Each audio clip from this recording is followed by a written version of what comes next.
రెండవ కీర్తన మా అందరం కలిసి ఉత్తరగతంలో చదువుకున్నాము. అన్యజనులు ఏలా అల్లరి రేపుచున్నారు, జనములు ఏలా వ్యర్థమైన దాన్ని తలచుచున్నది.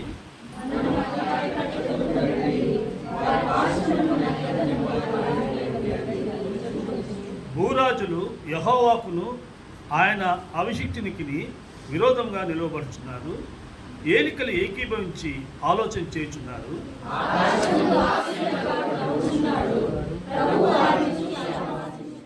ప్రేమగల దేవ, పరిశుద్ధుడ, నీతిమంతుడ, స్వామి యేసయ్య స్తోత్రం. నా తండ్రి స్తోత్రం, దేవా స్తోత్రం, స్తోత్రాలు వందనాలు చెల్లించుకున్నాం స్వామి.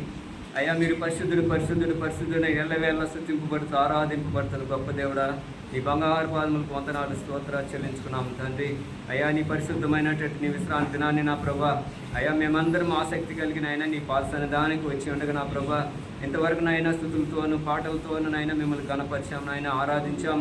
అయ్యా తండ్రి, నాయన మీ కృప చేత నింపి మమ్మల్ని అందరినీ దీవించి ఆశీర్వదించమని వేడుకుంటున్నానయ్యా. దేవునికి మహిమ కలుగును గాక. ఇది వచ్చిన దేవుని బిడ్డలందరికీ ప్రభువైన యేసుక్రీస్తు నామమున తెలియజేస్తున్నా. ఈ దేవుని యొక్క మహాకృప శాశ్వతమైన ప్రేమను బట్టి మరొక ఆదివారం దినములోనికి దేవుడు మనందరినీ కూడా నడిపించారు. అందుని బట్టి దేవుడు నామాన్ని స్తుతిస్తున్నాను. అందరం ఒకసారి గట్టిగా స్తోత్రం చెప్తాం. హల్లెలూయా. రెండు చేతులు ఎత్తి హల్లెలూయా, హల్లెలూయా. వాక్యంలోనికి వెళ్దాం. పరిశుద్ధ గ్రంథం నుండి నిర్గమకాండము 29వ అధ్యాయం 41, 42 వచనాలు చదువుకుంటాం. పురుషులు మాత్రమే చదవాలి, స్త్రీలు ఎవరు కూడా చదవకుండా. నిర్గమకాండము 29వ అధ్యాయము 41. అది యెహోవాకు ఇంపైన సువాసన గల హోమమగునట్లు ఉదయ కాలమందరి అర్పణమును దాని పానీయార్పణమును అర్పింపవలెను. ఇది యెహోవా సన్నిధిని సాక్ష్యపు గుడారము యొక్క ద్వారము వద్ద నీ తరతరములకు నిత్యముగా అర్పించు దహనబలి. నీతో మాట్లాడుటకు నేను అక్కడికి వచ్చి మిమ్మును కలిసి పొందును. హల్లెలూయా. రెండు చేతులు ఎత్తి చక్కగా దేవుని స్తుతించాలి. హల్లెలూయా. వాక్యములో ఎప్పుడైనా నాతో ఏగి వచ్చేట అవుననో ఆమెననో స్తోత్రమనో కూడా చెప్పాలి. హల్లెలూయా. నోటి బీగాలు వేసుకొని కూర్చోవద్దండి. మూగోలు మాత్రం అసలు ఉండకూడదు. దేవుని రెండు చేతులు ఎత్తి దేవుని స్తుతిస్తూ మహిమపరచాలి. గట్టిగా చెప్తాం ఒకసారి. హల్లెలూయా, హల్లెలూయా. ఇక్కడ వ్రాయబడినటువంటి వాక్య భాగాలు మనం గమనిస్తున్నప్పుడు ప్రతిష్ఠ అనేటువంటి దాని గురించి వ్రాయబడినటువంటి వ్యాసమనం కూడా మనకు కనిపిస్తుంది. అయితే ఏ విధముగా దహన బలి అర్పించాలి, ఏ విధంగా ఆ బలి పశువు అనేటువంటి దాన్ని గురించినటువంటి విషయాలన్నీ కూడా ఇందులో వ్రాయబడినాయి.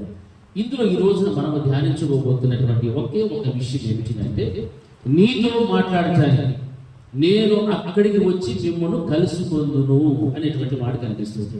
ఎవరు మాట్లాడటానికి? దేవుడు మనతో మాట్లాడటానికి నేను అక్కడికి వచ్చి మీతో ఏం చేయబోతున్నానంటే కలుసుకోవడానికి నేను ఇష్టపడుతున్నటువంటి వాడను అనేటువంటి. చూడండి, దేవుడు నిత్యము కూడా ఆయన సన్నిధిని మనతో పెట్టాడు. ఆయన దూతల్ని కావలిగా వచ్చాడు. ఆయన స్వరూపాన్ని మనకి ఇచ్చాడు. దీంతో సరిపెట్టుకోలేదు దేవుడు. ఇంకా ఏమని చెప్తున్నాడు దేవుడు? నేను మీతో కలిసి ఉండటానికి నేను వస్తున్నాను, నీతో మాట్లాడడానికి నేను కలవడానికి నేను సిద్ధంగా ఉన్నాను అనేటువంటి మాట కనిపిస్తున్నాను. హల్లెలూయా, హల్లెలూయా. దేవుడు ఆయన పోలికలు మనకి ఇచ్చాడా లేదా? ఇచ్చాడు. ఆయన సన్నిధి నుంచి 3 గంటలు మనల్ని ఆశీర్వదించాడా లేదా? దేవుడు తన పోలికలో చేయడము కాదు, దూతలు మనతో పాటు ఉంచడమే కాదు, కానీ ఆయన మనతో మాట్లాడటానికి ఏమంటాడు? నేను అచ్చటికి వచ్చి నేను మిమ్మల్ని ఏం చేస్తాను, మాట్లాడటానికి కలుసుకుంటాను అని చెప్తున్నాడు. ఆయన మనతో మాట్లాడడానికి ఇష్టపడుతున్నటువంటి దేవుడు అనేటువంటి విషయానికి మనకు వస్తే నిజంగా మనకు చాలా చాలా ఒక విధమైనటువంటి ఆశ్చర్యానికి గురైనటువంటి మాటలు. దేవుడు మనల్ని కలుసుకోబోతున్నాడు అని అంటే మనం ఏ విధంగా ఉండాలి? దేవుడు ఒక వ్యక్తిని మాట్లాడడానికి ఇష్టపడి ఆయన కలుసుకోవడానికి కనుక దిగి వస్తే మహోన్నతమైన స్థలమును విడిచి పరిశుద్ధమైనటువంటి ఆ పరలోక రాజ్యము మహిమ కలిగినటువంటి ఆ స్థలాన్ని విడిచి ఒక వ్యక్తిని దేవుడు మాట్లాడటానికి దిగి వస్తే ఆ దిగి వచ్చి దేవుడు మాట్లాడితే ఎలా ఉంటుందో తెలుసా? చాలా గొప్ప గొప్ప బలమైనటువంటి కార్యాలు దేవుడు జరిగించగలుగుతాడు. హల్లెలూయా, హల్లెలూయా. వాక్యం చదివిస్తుంది, యెహోవాకు ఇంపైనటువంటి సువాసన అని మాట కనిపిస్తుంది. ఇంపైన సువాసన.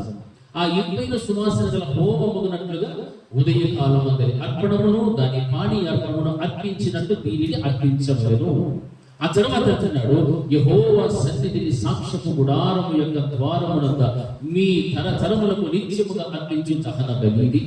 నీతో మాట్లాడటానికి నేనేం చేయబోతున్నానంటే, నేను అక్కడికి వచ్చి మిమ్ములను కలిసిపోతాను. హల్లెలూయా, హల్లెలూయా, హల్లెలూయా. పరిశుద్ధ గ్రంథంలో మనం గమనిస్తే యేసుక్రీస్తు ప్రభువుల వారు ఈ భూమి మీద ఉన్నప్పుడు ఆయన సంచరిస్తూ దేవుని యొక్క రాజ్య సువార్తను ప్రకటిస్తున్నటువంటి ఆ దినాలలో ఒక స్త్రీని ఆయన కలవడం జరిగేది. ఎవరు ఆమె అంటే, ఆమె ఎవరు? సమరయ స్త్రీ. ఆమె ఎక్కడ ఉంది అంటే, బావి దగ్గర దాహం తీర్చుకోవడానికి వెళ్ళాడు, నీళ్లు తెచ్చుకోవడానికి వెళ్ళిపోయాడు.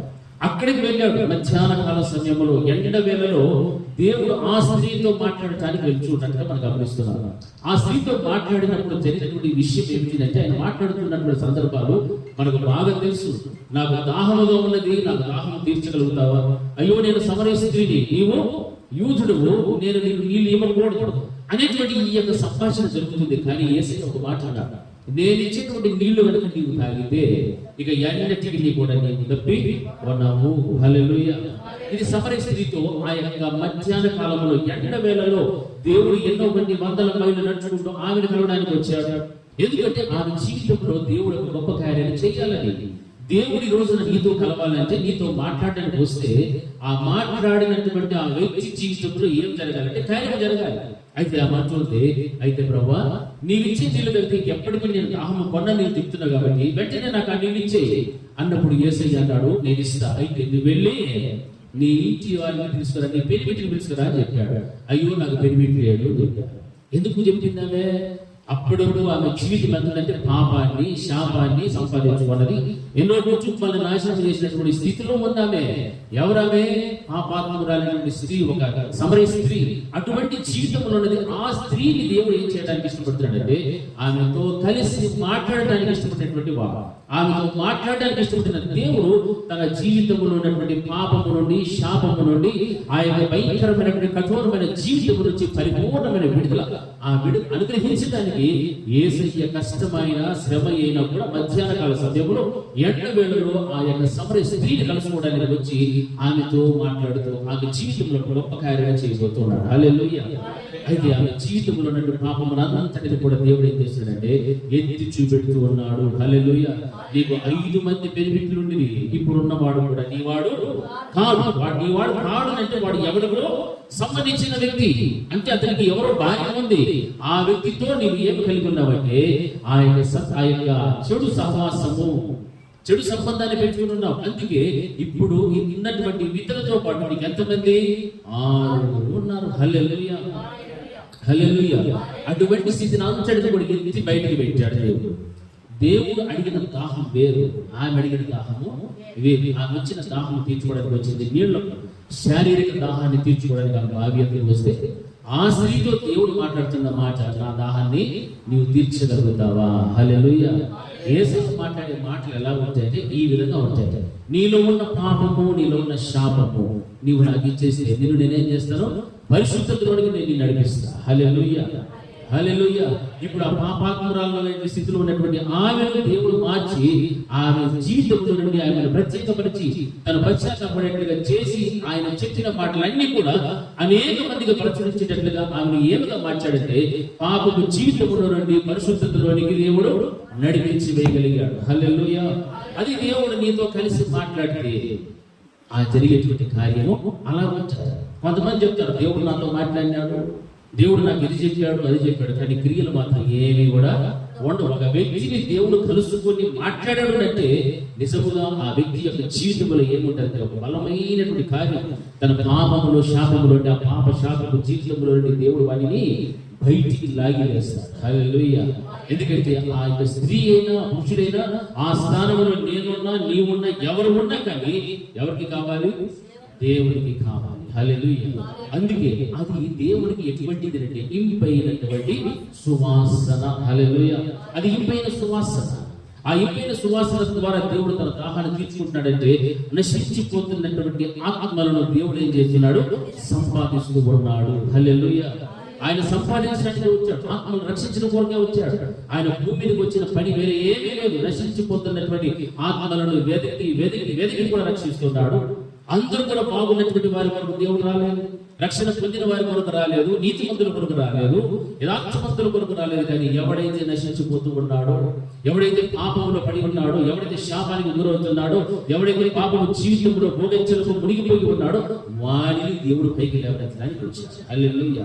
అందుకే ఆ నీళ్ళ బావి దగ్గరికి వెళ్ళి ఆ బావి దగ్గరికి వచ్చిన సమరయ స్త్రీతో దేవుడు మాట్లాడుతూ ఉన్నాడు. ఎందుకంటే వాక్యం సరిస్తే నీతో మాట్లాడుతూ నేను అక్కడికి వచ్చి మిమ్మల్ని ఏం చేస్తాను?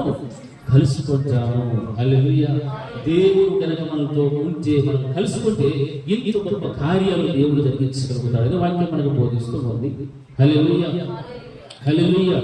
దేవుని యొక్క దాహం అంటే ఆయన మనం రక్షించడమే, నాశనం నుండి తప్పించడమే.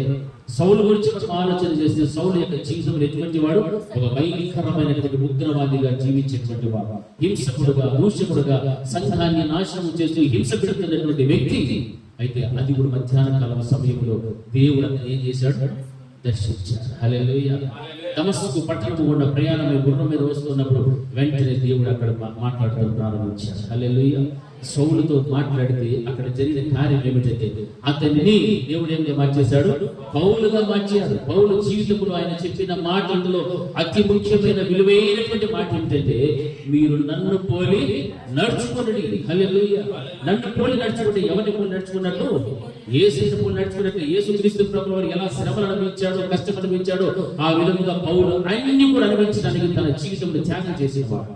అందుకే అన్నాడు మీరు నన్ను పోలి నడుచుకుంటే ఎవరిని పోలి నడుచుకున్నట్టు? ఆయన పోలి నడుచుకున్నట్టే. ఎన్నో గొప్ప గొప్ప కార్యాలు పౌలు ద్వారా దేవుడు జరిగించాడు. యేసుక్రీస్తు ప్రభువు వారు ఒక వ్యక్తిని దర్శిస్తే, కలిసితే, మాట్లాడడానికి ఇష్టపడితే ఆ వ్యక్తి జీవితంలో ఇంత గొప్ప మార్పులు అనేటువంటి జరుగుతూ ఉంటాయి. ఈ రోజుల్లో మనం క్రైస్తవులు జీవిస్తున్నాం. ఎన్ని పర్యాలు దేవుడు మనతో మాట్లాడుతున్నాడు, ఎన్ని పర్యాలు దేవుడు మనం కలవడానికి ఇష్టపడుతూ ఉన్నాడు. ఆయన ఇష్టపడుతున్నప్పుడు మనుషులైనటువంటి విశ్వాసాలుగా జీవిస్తున్నటువంటి అనేక మంది దేవుని యొక్క సన్నిధానం రాకుండా ఆగిపోయేటువంటి దారిద్ర్యంలో దౌర్భాగ్యమైన స్థితిలో జీవిస్తూ ఉన్నారు. ఏ కారణం అంటే దేవుడు కలవడానికి ఇష్టపడుతున్నాడు, మాట్లాడడానికి ఇష్టపడుతున్నాడు. కానీ మాట్లాడేటువంటి ఆ స్థలంలోనికి మాత్రం రావడానికి విశ్వాసకి ఇష్టములే. హల్లెలూయా. హల్లెలూయా. వస్తే ఈ జీవితాన్ని దేవుడు ఏం చేస్తాడు? బాగు చేస్తాడు. వస్తే నీ జీవితం పాపము నుండి పరిశుద్ధుల్లో నడిపిస్తాడు. వస్తే నీ యొక్క దేవునికి వ్యతిరేకమైనటువంటి ఆ యొక్క పాపము జీవితం నుండి బలహీనత నుంచి దేవుడికి సరిచేసి ఒక చక్కని ఆరోగ్యవంతమైనటువంటి బోధనను నీకు బోధిస్తూ దేవుడు కావలసినటువంటి ఆ దాహాన్ని తీర్చుకోవడానికి అనుకూలంగా ఉంటాడు. హల్లెలూయా. మరి అటువంటి దానికి మాత్రం ఈ రోజున క్రైస్తవులు అనుకూలంగా చూపెట్టడం లేదు, ఎక్కువ ఇష్టం చూపెట్టడం లేదు. ఎంతసేపు కూడా ఏమవుతాడు? నేను చాలా బిజీ, లోకంలో బిజీ, ఉద్యోగంలో బిజీ, వ్యాపారంలో బిజీ, ఇంట్లో బిజీ, ఇంట్లో అక్కడ బిజీ అంటారు. అయితే దేవుడు ఒకసారి విశ్రాంతి ఇద్దామని అనుకున్నాడు. అనుకోండి, విశ్రాంతి ఇచ్చాడనుకో, నీ ఉద్యోగానికి విశ్రాంతి ఇస్తే ఏమవుతుందా? జీతం వస్తుందా? వ్యాపారానికి విశ్రాంతి ఇస్తే డబ్బులు వస్తాయా? లేకపోతే ఇంట్లో విశ్రాంతి ఇస్తే ఏమొస్తుంది? రోగమే వచ్చి ఇంట్లో పడుకుంటాం. అంతే. అన్నీ ఉన్నప్పుడు, ఆరోగ్యం ఉన్నప్పుడు, కుటుంబం ఉన్నప్పుడు, ఉద్యోగం ఉన్నప్పుడు, వ్యాపారం ఉన్నప్పుడు, అన్ని ఉన్నప్పుడే నువ్వు ఎవరిని మర్చిపోకూడదు? దేవుని మర్చిపోకూడదు. ఈ రోజున సాకులు చెప్తున్నారు, అయ్యో నాకు ఇది ఉంది, ఈ టైం నుంచి ఈ టైం వరకు నేను అసలు రాలేదు. అక్కడే దేవుడు నీకు విశ్రాంతి కలుగునిగా అన్నాడు అనుకో. ఇటు నీకు అంతా కూడా విశ్రాంతి. హల్లెలూయా. మళ్ళీ నీకు బిజీనే లేదు. మళ్ళీ ఎక్కడ బిజీ అవ్వాల్సి వస్తుంది? ఎక్కడ బిజీ అవ్వాల్సి వస్తుంది? రోడ్ల మీద బిజీ అవ్వాల్సి వస్తుంది. ఏమిటి దిక్కు తిరిగి సాయాలి, ఇక వ్యాపకం లేదు, ఆదాయం లేదు, ఏమి లేదు. రోడ్లో తిరుగుకోవాల్సిందే. ఎవరైనా ఏమైనా అప్పులు ఇస్తారేమో, ఏమైనా దొరుకుతుందేమో, ఎవరు ఎత్తిన టోపీ పెడతామో, ఇట్లా బతుకులు. హల్లెలూయా. చాలా జాగ్రత్తగా ఉండాలి దేవుడితో సహవాసం అంటే. దేవుడిచ్చిన ప్రతి శ్రేష్టమైన ఈవులు కూడా మనం అనుభవిస్తున్నాము, దాన్ని పొందుకుంటూ ఉన్నాము. కానీ సృష్టించిన సృష్టికర్తను మాత్రం ఈ రోజున మరిచి ఆయన రావడానికి మాత్రం నిర్లక్ష్యం, బద్ధకము, రోగము, అది ఇది అని ఎన్నో మనం చెప్పుకుంటున్నాం. దేవుడికి ఇవన్నీ లెక్క చెప్పాలా వద్దా? చెప్పాలా వద్దా? ఏం నోరు తిరగడం లేదు, చెప్పాలా వద్దా? మూగల్లో ఉండద్దని మొదటే చెప్పాను కదా, చెప్పాలా వద్దా? చెప్పాల్సిందే. ఎందుకంటే ఇది నా మాటలు కాదు, ఎవరి మాటలు? దేవుని మాటలు. ఎవడైతే గైకొంటాడో వాడు ధన్యుడు. హల్లెలూయా, హల్లెలూయా. ఎవడైతే గైకొనడో వాడిని దేవుడు కూడా పట్టించుకుంటాడు. కళ్ళు మూసుకుంటాడు, చెవులు మూసుకుంటాడు, ముఖం తిప్పేసుకుంటాడు. నువ్వు చేసే ప్రార్థన కూడా ఏదైపోతుంది? హేయము, పాపము, ఆయనకి యమాలు. నువ్వు అనుకోవచ్చు, దేవుడి మాట వెనక్కి నేను చేస్తే ప్రార్థన బలించాడు నా దేవుడు అనుకోవచ్చు. ఒక్క నాయకుడు కూడా విన్నాడు. హల్లెలూయా, హల్లెలూయా, హల్లెలూయా. సమూయేల గురించి కూడా మనకు బాగా తెలుసు. అపశుభం మీద చిన్న వయసులో బలిపీఠానికి ఆయన మందసానికి మధ్య ఆయన నిద్రపోతున్నప్పుడు ఎవరు మాట్లాడారు? దేవుడు మాట్లాడారు. సమూయేలు గురించి దేవుడు మాట్లాడితే ఆ చిన్న బిడ్డని ఏమి మార్చేశాడు? ప్రపంచంగా మార్చేశాడు. హల్లెలూయా, హల్లెలూయా. ఉగ్రవాద స్థితిలో హింసకుడుగా దూషకుడుగా ఉన్న సమూయేలును పౌలుగా మార్చిన దేవుడు, ఆయన పాపము జీవితంలో సమరయ స్థితిని పరిశుద్ధులుగా మార్చిన దేవుడు, సమూయేలును ప్రవక్తగా మార్చినటువంటి దేవుడు. ఇలా చెప్పుకుంటూ పోతే ఎన్నో గొప్ప గొప్ప కార్యాలు. ఒక వ్యక్తిని దేవుడు దర్శిస్తే, కలుసుకుంటే, మాట్లాడితే ఇన్ని గొప్ప బలమైనటువంటి కార్యాలు దేవుడు ప్రతి ఒక్క వ్యక్తిలో కూడా ఆయన జరిగించగలిగినటువంటి సమర్థవంతుడు. హల్లెలూయా. ఆయనకు అసాధ్యమైనది ఏది కూడా లేదని వాక్యం ద్వారా మనం గమనిస్తూ ఉంటున్నాం. అందుకే దేవుని యొక్క వాక్యం ఏం చర్చిస్తారంటే 42వ వచనంలో ఏముందంటే, ఇది యెహోవా సన్నిధిని సాక్ష్యపు గుడారము యొక్క ద్వారమునొద్ద మీ తరతరములకు నిత్యముగా అర్పించు దహన బలి. దహన బలి ఎక్కడ అర్పిస్తారు? దహన బలి ఎక్కడ అర్పిస్తారు? బలిపీఠం దగ్గర అర్పిస్తారు. దహన బలి అనేటువంటి విషయానికి వస్తే మనకు వెంటనే ఏం జ్ఞాపకం రావాలా? బలిపీఠం జ్ఞాపకం రావాలి. హల్లెలూయా. ఎక్కడో రోడ్లో దహన బలి అర్పించు. బలిపీఠం చక్కగా రాళ్లతో కట్టబడి, కట్టెలు పేర్చబడి, ఆ తర్వాత నీళ్లు పోసి, ఆ తర్వాత వధింపబడటానికి సిద్ధపరచబడినటువంటి ఆ యొక్క బలి పశువు యొక్క మాంసం అంతటిని కూడా దాని మీద వేసి, ఆ తర్వాత అగ్నితో అది ఏమవ్వాలంటే కాల్చబడాలి. హల్లెలూయా, హల్లెలూయా. అది కాల్చబడాలి. ఆ యొక్క బలి పశువుగా ఉన్నటువంటి దానిని ఎలాగ చేస్తారు? బలిపీఠం మీద ఎలా పెడతారంటే, మొట్టమొదటి తలను వేరుపరుస్తారు లేదా? తల నరికి వేయబడతారు. ఆ తర్వాత చర్మమునంతటిని కూడా ఒలిచి వేస్తారు. ఆ తర్వాత లోపల ఉన్నటువంటి అంతరింద్రియములన్నిటిని కూడా శుభ్రపరిచి, తర్వాతనే దానిని ముక్కలుగా దానిని ఖండించి, విభాగించి ఆ బలిపీఠం మీద పేర్చబడిన బలిపీఠం మీద ఆ మాంసమును పెట్టి, ఆ తర్వాత యెహోవా యొక్క అగ్ని దిగి వస్తూ ఉన్నప్పుడు ఆ యొక్క బలిపీఠం మీద ఉన్నటువంటి మాంసం అంతా కూడా ఏమైపోతుంది? దహించబడిపోతుంది. హల్లెలూయా. అందులో నుండి వచ్చేటువంటి వాసనే దేవుడికి ఏమిగా మార్చబడాలా? ఇంపైన సువాసన. హల్లెలూయా. ఇంపైన సువాసన. మరి ఒక గొర్రెనో, ఒక దూడనో, ఒక మేకనో తీసుకుని వచ్చి ఆ బలిపీఠం మీద వధిస్తే దాని వలన కలిగేటువంటి సువాసనను బట్టి దేవుడికి ఇంపైన సువాసన మార్చబడుతుందంటారా? ఆ యొక్క బలిపీఠం మీద ఎవరు మార్చబడాలి? బలి పశువులు కంటే నీవే. హల్లెలూయా.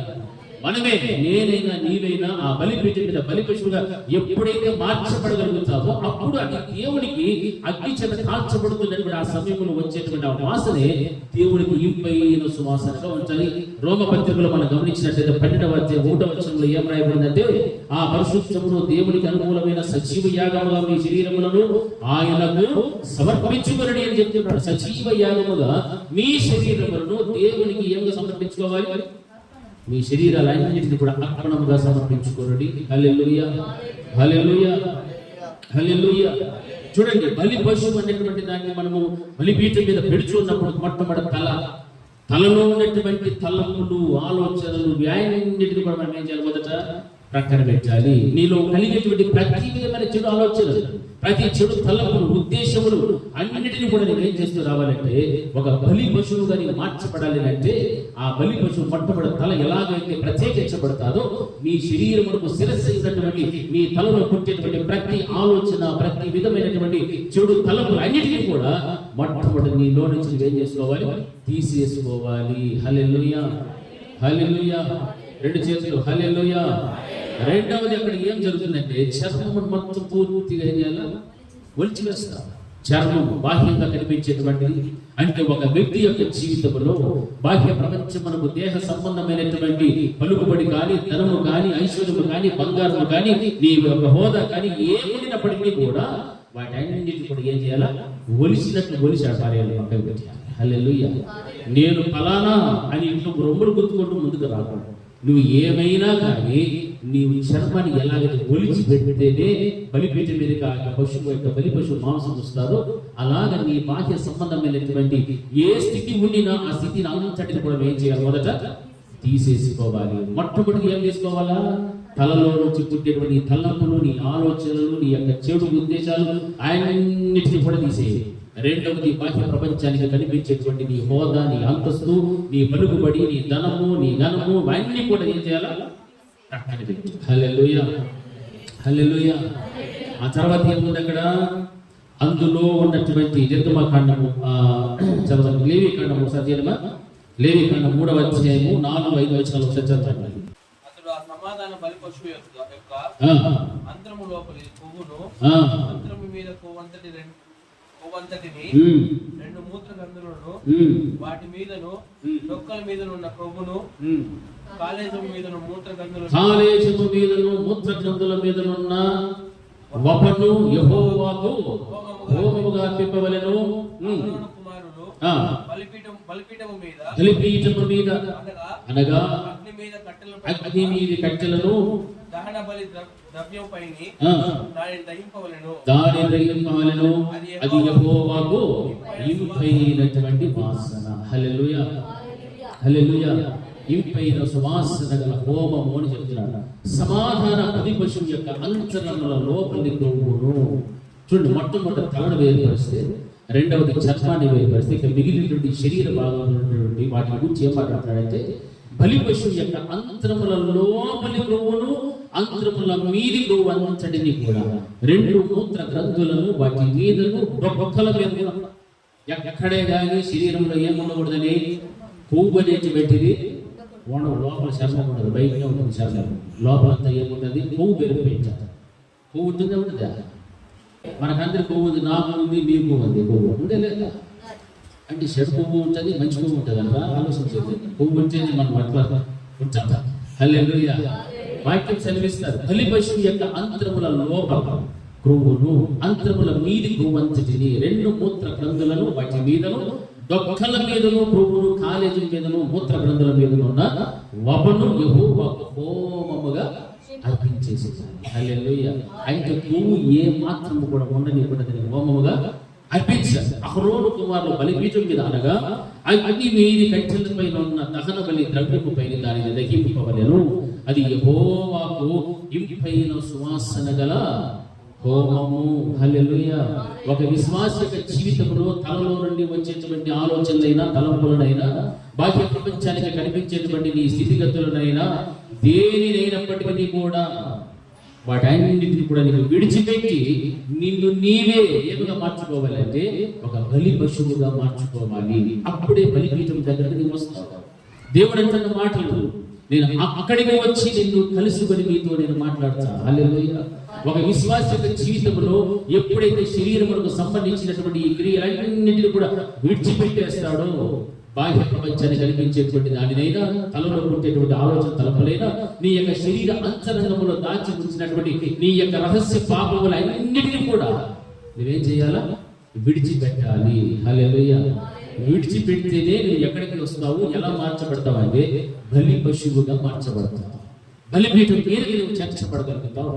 అంతేకాని అంతరంగంలో రహస్య పాపములు పెట్టుకొని బాహ్య ప్రపంచానికి కనిపించేటువంటి నీ స్టేటస్, నీ హోదా, నీ అంతస్తు, నీ బలము అన్నిటిని కనపరుచుకుంటూ నీ హృదయంలో చెడు ఆలోచనలు, చెడు తలంపులు పెట్టుకొని నీ మళ్ళా దేవుడి మందిరానికి వచ్చి, దేవా నేను నీ బలిపీఠం మీద నేను బలి పశువుగా మార్చుతాను, నేను మార్చడానికి నాకు సహాయం చేసేది, అది కుదిరే పని కానీ ఎప్పుడైతే నిన్ను నీవు విసర్జించుకుంటావో, నీ శరీరమును సజీవ యాగముగా దేవుడికి నీవు బలిగాను అర్పణగా అర్పించుకోగలుగుతావో, అప్పుడే నిన్ను నీవు బలి పశువుగా అర్పించుకున్నటువంటి ఒక విశ్వాసవి. హల్లెలూయా, హల్లెలూయా. ఇది జ్ఞాపకం పెట్టుకోవాలి. అందుకే వాక్యం అంత చక్కగా మనతో మాట్లాడుతున్నది. ప్రతి దాని గురించి కూడా దేవుడు అక్కడ మాట్లాడు. ఒక్కలు కూడా వదలలేదు. డొక్కల్లో మీద, అంతరింద్రియముల మీద, అంతరింద్రియముల లోపల, డొక్కల మీద, ముద్ర గ్రంథులలో, 2 గ్రంథులలో, అన్నిటిలో, కాలేజీలో ఉన్న ప్రతి దానికి కూడా ప్రభువుని అంతటిని కూడా తీసివేసి హోమముగా దేవునికి అర్పించేయాల్సింది. హల్లెలూయా. అది యెహోవాకు ఇంపైనటువంటి సువాసన అనేటువంటి మాట కనిపిస్తుంది. నీవు నామకార్థకమైనటువంటి జీవితమును జీవిస్తూ ఉంటే దేవుడు నీతో మాట్లాడడానికి ఇష్టపడతాడు. దేవుడు నేను కలుసుకోవడానికి కూడా దిగి రాడు. హల్లెలూయా.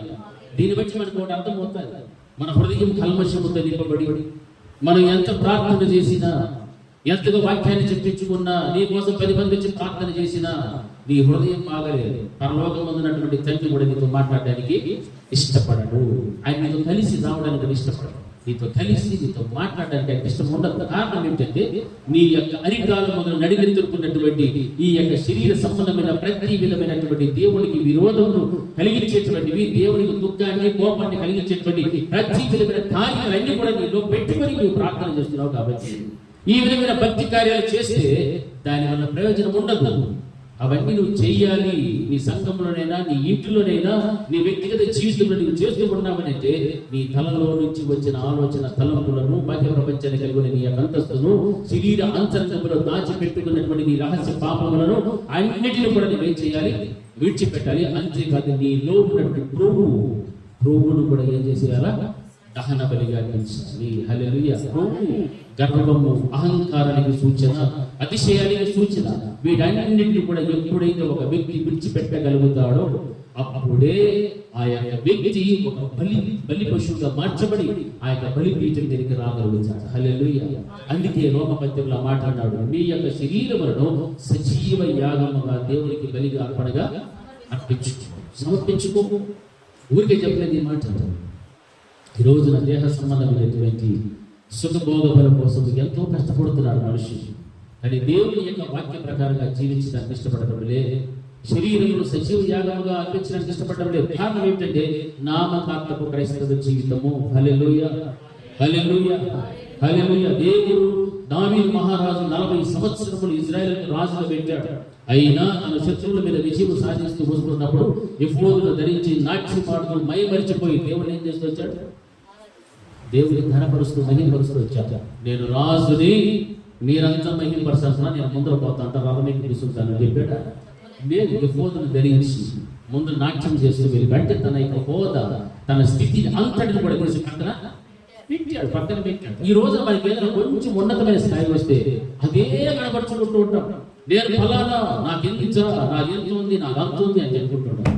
అవన్నీ కూడా పక్కన పెడితేనే నీవు దేవుడిని ఘనపరచగలుగుతావు. హల్లెలూయా. నువ్వు ఏ స్థితిలో ఆ స్థితిని అంతటి మర్చిపోతావు. దావీదు అదే చేశాడు. తను ఉన్న స్థితిని మయమర్చిపోయి శత్రువుల మీద విజయం సాధించి వచ్చినప్పుడు దేవుడు నాకు విజయం కలుగు చేశాడని ఆయన అంత చక్కగా ఆయన మయమరిచి దేవుడిని ఆరాధిస్తూ నాట్యం చేస్తున్నాడంటే ఈ రోజున నాట్యం ఆడడానికి అవకాశం ఉండినా, స్తుతించడానికి నోరు ఉండినా, చేతులు కాళ్ళు ఉండినా పనిచేయదు. మోకాళ్ళు ఏంటి ప్రార్థన చేద్దామంటే మోకాళ్ళు కూడా వెయ్యవు. నువ్వు మోకాలు చేసేసాను, ఈ పక్క చేసినారో మీరు చూస్తావు, ఆ పక్క చెయ్యి. దేవుని మందిరానికి వచ్చిన తర్వాత మందిరంలో మనం ఏం చేయాలో దాన్ని మనం చేయడానికి మనం రావాలి తప్ప పనికిరానటువంటి ప్రవర్తన, పనికిరానటువంటి జీవితంలో కనపరచడానికి మాత్రం మందిరంలో కూర్చోవద్దు. రాజు అటువంటి వాడు ఏ పోతం ధరించుకొని నాట్యం చేస్తూ వస్తున్నాడంటే ఆయనకైతే గొప్ప వాళ్ళమా? మనం దావీదు మహారాజు కంటే గొప్ప వాళ్ళమా? కాదు కదా. మరి అటువంటి గొప్ప రాజే దేవుని ఎదురుగా దేవుని ఘనపరుస్తూ నాట్యం ఆడుతూ వస్తున్నాడంటే మనమంతా సిగ్గుపడాలి.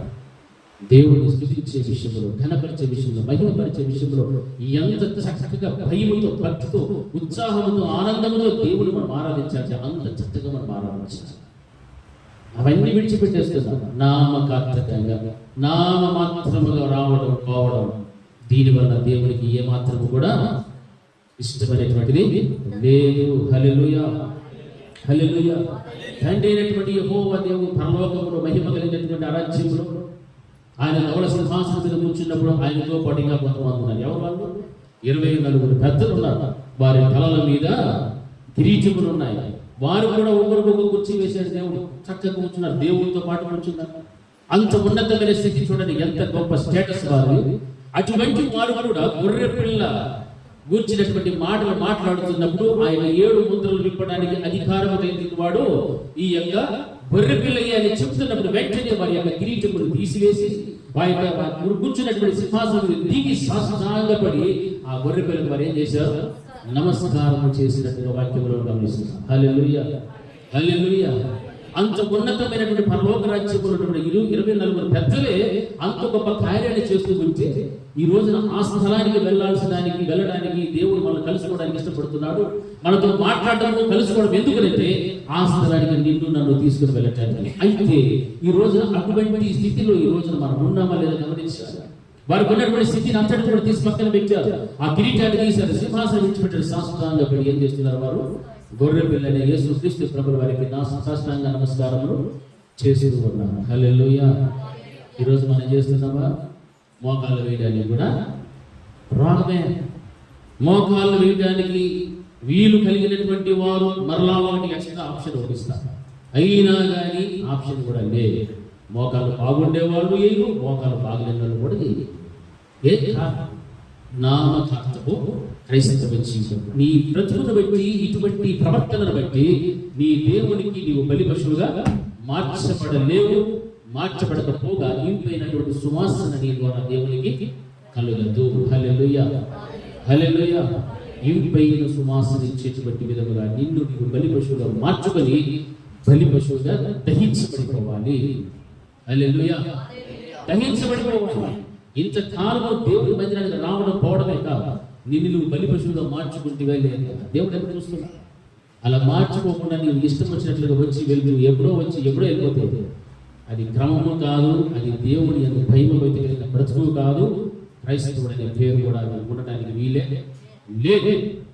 దేవుని యొక్క వాక్యం చదివిస్తారు. క్రమమైనటువంటి దేవుడు, క్రమాన్ని పాటించేటువంటి దేవుడు. క్రమమైన బ్రతుకు ఎవరైతే ఉంటుందో వారు తల మొదలుకొని అరికాల వరకు ఉన్నటువంటి విధముగా తలలో పుట్టేటువంటి తలంపులు, ఆలోచనలు, నీ బాహ్య ప్రపంచాన్ని కనిపించేటువంటి వాటన్నిటిని విసర్జిస్తూ నీ అంతరింద్రియములలో దాగి ఉన్నటువంటి నీ రహస్య పాపములను, అలాగే నీలో ఉన్నటువంటి ప్రభువును, అహంకారం, అతిశయం అన్నిటిని కూడా నీవు ఎప్పుడైతే విసర్జించి విడిచిపెట్టి దేవుని యొక్క పశ్చాత్తాపపడి పరిశుద్ధుడిగా మార్చుకుంటావో అప్పుడు బలిపీఠం మీదకి నీవు రాగలుగుతావు. ఒక బలి పశువుగా మార్చబడగలుగుతావు. అప్పుడే దేవుని యొక్క అగ్ని దిగి వచ్చి నిన్ను దహించి నీలో ఉన్న చెడు అంతటిని కూడా తొలగించి నిన్ను నీ ద్వారా వచ్చేటువంటి ఆ యొక్క వాసన దేవునికి ఎలా మార్చబడతాయి? ఇంపైన సువాసనగా మార్చబడతాయి. హల్లెలూయా. గట్టిగా చెప్పండి కొట్టింది. హల్లెలూయా, హల్లెలూయా. ఆ విధంగా మార్చబడడానికి ఇష్టపడాలి తప్ప ఏదో వస్తున్నా పోతున్నా అంటే దానికి ఏది కూడా ప్రయోజనము లేదు. ఏది ప్రయోజనం లేదు. మందిరంలోకి వచ్చి కూర్చున్న క్షణము నుండి ముగింపు ఆశీర్వాదం వరకు నీవు ఎలా ఉన్నావో, ఎలా ప్రవర్తిస్తున్నావో, నీ ఆలోచన విధానం ఎలా ఉందో ఆలోచన చేసి బలి పశువుగా మార్చబడేటప్పుడు మొట్టమొదటి తలను తీసేస్తారు. నీ తలలో ఉన్నటువంటి ఆలోచన తలంపులన్నిటి కూడా ఏం చేయాలా? బలిపీఠం మీద వేయాలి. హల్లెలూయా, హల్లెలూయా. వాటిని అట్లే పెట్టుకొని నీ బాడీ ప్రెజెంట్, మైండ్ ఆప్షన్, నీ మైండ్ యాడో దొరుకుతుండకూడదు. బాహ్య ప్రపంచాన్ని కలిగి కనిపిస్తున్నటువంటి నీ స్టేటస్, నీ అంతస్తు, హోదా అంతటిని కూడా ఎక్కడ పెట్టాలా? బలిపీఠం మీద పెట్టు. నీ అంతరింద్రియములో దాగి ఉన్న నీ రహస్య పాపాలను తీసుకొచ్చి పెట్టు. నీలో ఉన్న అతిశయము, గర్వము, అహంకారం అన్నిటిని కూడా తీసుకొచ్చి పెట్టు. అప్పుడు దేవుని వచ్చి ప్రార్థించింది అవి దిగి వస్తాయి. హల్లెలూయా, హల్లెలూయా. కాల్చి వేస్తాడు. అప్పుడు నీకు దేవుడైన మాస్టర్ తెలుసా? ఇంపైన సువాసన ఇచ్చినటువంటి ఒక బలి పశువుగా దేవుడు నేను మార్చి చేయగలుగుతాడు. హల్లెలూయా. అది కావాల్సింది దేవునికి. అంతే నామకర్తకు క్రైస్తవ జీవితం జీవిస్తూ ఏ మాత్రము కూడా దేవునికి ఉపయోగమైనటువంటి జీవితం మాత్రము చేయకూడదు. హల్లెలూయా, హల్లెలూయా. ప్రార్థన అంటేనే ఒక మాట వస్తుంది, అందరూ తలలు వంచి కళ్ళు మూసుకొని మోకరిద్దామని. అంటే ఎందుకంటే చెప్పాల్సిన బాధ్యత వచ్చేది. ప్రార్థన అనగానే ఏం చేయాలి? మనము మోకాళ్ళు వేయాలి, తల్ల వంచాలి. ప్రార్థనకు కళ్ళు మూసుకొని తలల మీద ముసుగులు వేసుకొని చక్కగా దేవుని మనం ఏం చేయాలి? ప్రార్థన చేయాలి. అంతేగాని చక్కగా వేసుకునే కొంతమంది, ఏ పక్క చూసేవాళ్ళు కొంతమంది, ఆ పక్క చూసేవాళ్ళు కొంతమంది, రాసుకునే వాళ్ళు కొంతమంది. ఒక క్రమమైనటువంటిది లేదు. క్రమమైనటువంటి జీవితం ఉంటేనే నిన్ను బట్టి దేవునికి ఎలా మార్చబడుతుంది? ఇంపైన సువాసనగా మార్చబడుతుంది. హల్లెలూయా, హల్లెలూయా. ప్రార్థన అన్నప్పుడు ప్రార్థన చేయాలి, స్తుతి ఆరాధన అంటే స్తుతి ఆరాధన చేయాలి, వాక్యం అన్నప్పుడు వాక్యాన్నే వినాలి. కొంతమంది నిద్రపోయేదానికి వచ్చేవాళ్ళు, కొంతమంది గోడలు చూసుకొని, ఫ్యాన్లు చూసుకొని, ఆడ చూసుకొని, ఇంకా ఎంతకాలం నామకార్థం, ఇంకా ఎంతకాలం సోమరితనము, బద్ధకము, ఇవన్నీ కూడా దేవుడు ఒప్పుకుంటాడట. ఒక్కనాటికి ఒప్పుకుంటాడు. దేవుడు నాకు ఏం చేసేది మాత్రం ఎప్పుడు అనుకోవాలి. దేవుడి కోసం ఎప్పుడో ప్రాణం పెట్టేసాడు. హల్లెలూయా. ప్రాణమే పెట్టేశాడు దేవుడి కోసం. ఇంకేం కావాలి? ప్రాణం పెట్టి ఇంత చక్కని రక్షణ కలిగిన జీవితాన్ని, భాగ్యమైన స్థితిని నీకు ఇస్తే, ఈ రోజున ఆ స్థితిని బట్టి ఆ దేవుని సన్నిధానం రావడానికి కూడా నీకు ఎంత నిర్లక్ష్యము, ఎంత బద్ధకము, ఎంత బలహీనతలు కలిగి ఉన్నావు ఒకసారి నీకు పరిశీలన చేసుకో. దేవుని వాక్యం సెలవిస్తుంది. అచ్చటనే రోజు నీకు తెలుసుకొని నీతో మాట్లాడడానికి నేను వస్తాను. నీతో మాట్లాడడానికి అచ్చటకు వస్తాయి. ఎక్కడికి? బలిపీఠం మీద నీకు వస్తే ఆయన దహించు అగ్నిలాగా నీకు వచ్చి నీతో మాట్లాడిన జీవితాన్ని దేవుడు ఏం చేస్తాడు? మార్చేస్తాడు. హల్లెలూయా, హల్లెలూయా, హల్లెలూయా. అది నీ బ్రతుకు కావాల్సినటువంటి భక్తి కలిగిన జీవితం. ఇంపైన సువాసనగా మార్చబడాలంటే ఆ విధమైనటువంటి జీవితం నీకు ఉండాలి. ఆ బలిపీఠం మీద ఎవరైతే పెట్టగలుగుతారో అది దేవుడు కలుసుకునేటువంటి స్థలం. ఆ స్థలంలో నేను కలుసుకుంటాడు, నీతో మాట్లాడతాడు, నీ జీవితాన్ని మార్చివేసేటువంటి ఆ గొప్ప స్థితిని దేవుడు నీకు అనుగ్రహించగలుగుతాడు. హల్లెలూయా, హల్లెలూయా. నయమాను గురించి కూడా మనకు అందరికీ బాగా తెలుసు. నయమానులో ఏముంది? కుష్టు ఉంది. కుష్టుతో పాటు ఇంకేముంది? గర్వం ఉంది. ప్రభువుకి సాదృశ్యం. మనుషుని యొక్క అంతరింద్రియముల మీదను, అంతరింద్రియముల లోపలను, డొక్కల మీద ఉన్నటువంటి క్రొవ్వును కూడా గీసి ఎక్కడ పెట్టమన్నాడు? బలిపీఠం మీద పెట్టాడు. ఎలీషా చెప్పాడు, శిష్యులతో పంపించాడు, పోయి యోర్దాను నదిలో 7 సార్లు మనమని చెప్తాడు. దేవుడు మాట్లాడాడు, ఇదిగో ఫలానా వ్యక్తి నీకు ఆ వరం ఇచ్చా, వస్తున్నటువంటి వాడిని స్వస్థపరిచి పంపించని చెప్పాడు. వచ్చాడు, శిష్యుని పంపించాడు. నేను ఎవరిని? సర్వ సైన్యాధ్యక్షుడిని, సైన్యాధిపతిని. ఓహో, ఆహా, ఏమో చెప్పాడు. ఏం చెప్పినా ప్రయోజన. నువ్వు పోయి ఎక్కడ కొనగల? యోర్దాను 7 సార్లు మునిగిరా అంటే ఆ అతిశయం ఎప్పుడైతే విడిచిపెట్టినాడో అప్పుడే ఎక్కడికి వెళ్ళాడు? యోర్దాను. మా దగ్గర చాలా శ్రేష్టమైన నదులు ఉన్నాయి, ఈ యోర్దానులో నాకు మునగాల్సిన కర్మ నాకు లేదు అనుకున్నాడు. కానీ దేవుని యొక్క సంకల్పం వేరే. ఎక్కడ మునిగితేనేనైనా నీకున్న కుష్టు రోగం పోయి పసిపిల్ల దేహం అని నువ్వు మార్చబడాలి అంటే నీవు ఆ కార్యం చేయాలంటే నీలో ఉన్న అహంకారము, గర్వాన్ని వచ్చాయని విడిచిపెట్టు. బలిపీఠం మీద పెట్టు. ఆ దేవుడు అగ్నితో నేనేం చేస్తాడు? కాలుస్తాడు. ఆయనకున్న పేరేమిటి? దహించు అగ్ని. హల్లెలూయా, హల్లెలూయా. ఆ దహించు అగ్ని చేసేటువంటి కార్యాలు ఎలా ఉంటాయి? ఒక వ్యక్తిని స్వస్థపరుస్తుంది, ఒక వ్యక్తిని పాపి ఉన్న వ్యక్తిని పరిశుద్ధులను తీసుకొస్తుంది, ఒక దుర్మార్గము, హింసకుడుగా, దూషకుడు ఉన్న వాడిని దేవుని పోలినటువంటి జీవితంలో నడిపిస్తుంది. చిన్న పసి బాలుడి సమూహలను ప్రవక్తగా మార్చగలిగిన శక్తి దేవుని యొక్క ఉంది. హల్లెలూయా. అంటే ఆయన నీతో మాట్లాడితే, నిన్ను కలుసుకుంటే ఇన్ని గొప్ప గొప్ప కార్యాలు దేవుడి నీ పట్ల చేస్తాడు. ఈ రోజున నీవు దేవుడితో మాట్లాడడానికి ఇష్టపడుతున్నావా? దేవుడు కలుసుకుంటే నీ బ్రతుకు ఎలా ఉంది? సిద్ధపాటు కలిగిన జీవితం ఉందా? సమర్పణ కలిగిన జీవితం ఉందా? పరిశుద్ధతలో ఉందా? అభిషేకం ఉందా? ఏమైనా ఉన్నాయా? దేవుడు ఇచ్చిన రక్షణ నీవు కాపాడుకునే స్థితిలో నీవు ఉన్నావా? దేవుడి కొరకు ఏమైనా చేయడానికి నువ్వు సిద్ధపడినటువంటి బ్రతుకు నీలో ఉంటేనే ఆయన నిన్ను కలుసుకోవడానికి ఇష్టపడతాడు. ఎందుకు కలుసుకోవడం? ఆయన నీతో మాట్లాడటానికి. హల్లెలూయా. ఆయన నీతో కలుసుకోవాలని ఇష్టపడుతున్నాడు, నీతో మాట్లాడటానికి ఇష్టపడుతున్నాడు. అయితే నీ బ్రతుకు బలిపీఠం మీద బలి పశువుగా మార్చబడిన స్థితి నీకు ఇంకా రాలేదు. హల్లెలూయా, హల్లెలూయా. అరికాలు మొదలు నడినెత్తి వరకు ఉన్నటువంటి ప్రతి విధమైన శారీరక సంబంధమైన క్రియలన్నింటినీ కూడా ఇంకా విసర్జించలేదు. కారణము నామకర్తపు క్రైస్తవ జీవితం. ఆ నామకర్తపు క్రైస్తవ్యం నుంచి విడిచిపెట్టు, దానికి స్వస్తి చెప్పి బలి పశువుగా మార్చబడిపో. అగ్ని బలి దేవుడు దిగి వస్తాడు, నిన్ను కలుసుకుంటాడు, నీతో మాట్లాడగలుగుతాడు. హల్లెలూయా, హల్లెలూయా, హల్లెలూయా. మన యొక్క జీవితంలో నుండి, ప్రార్థనలో నుండి, పరిచయంలో నుండి, సంఘంలో నుండి, ప్రతి సమయంలో, సందర్భంలో నుండి కూడా మనల్ని బట్టి, మన సంఘాన్ని బట్టి, మనం చేసే ప్రార్థనలను బట్టి దేవునికి ఏం కలగాలి తెలుసా? ఇంపైన సువాసన కలగాలి. హల్లెలూయా.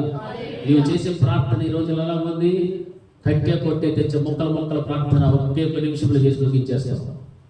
ఒకే ఒక అంశాన్ని బట్టి రాత్రంతా ప్రార్థన చేశాడు ఒక ఆయన. ఎవరు? యాకోబు గారు ప్రార్థన చేశాడు. ఒకే ఒక అంశం ఎంతసేపు చేశాడు? రాత్రంతా చేశాడు. ఏమని చేశాడు? నన్ను ఆశీర్వదించు అంటే ఆశీర్వదించేంత వరకు కూడా దేవుని విడిచిపెట్టారు. ఒక మనుషుడు మరొక మనుషులతో పోరాడినట్టుగా దేవుని పట్టేస్తున్నారు ప్రార్థనతో. హల్లెలూయా.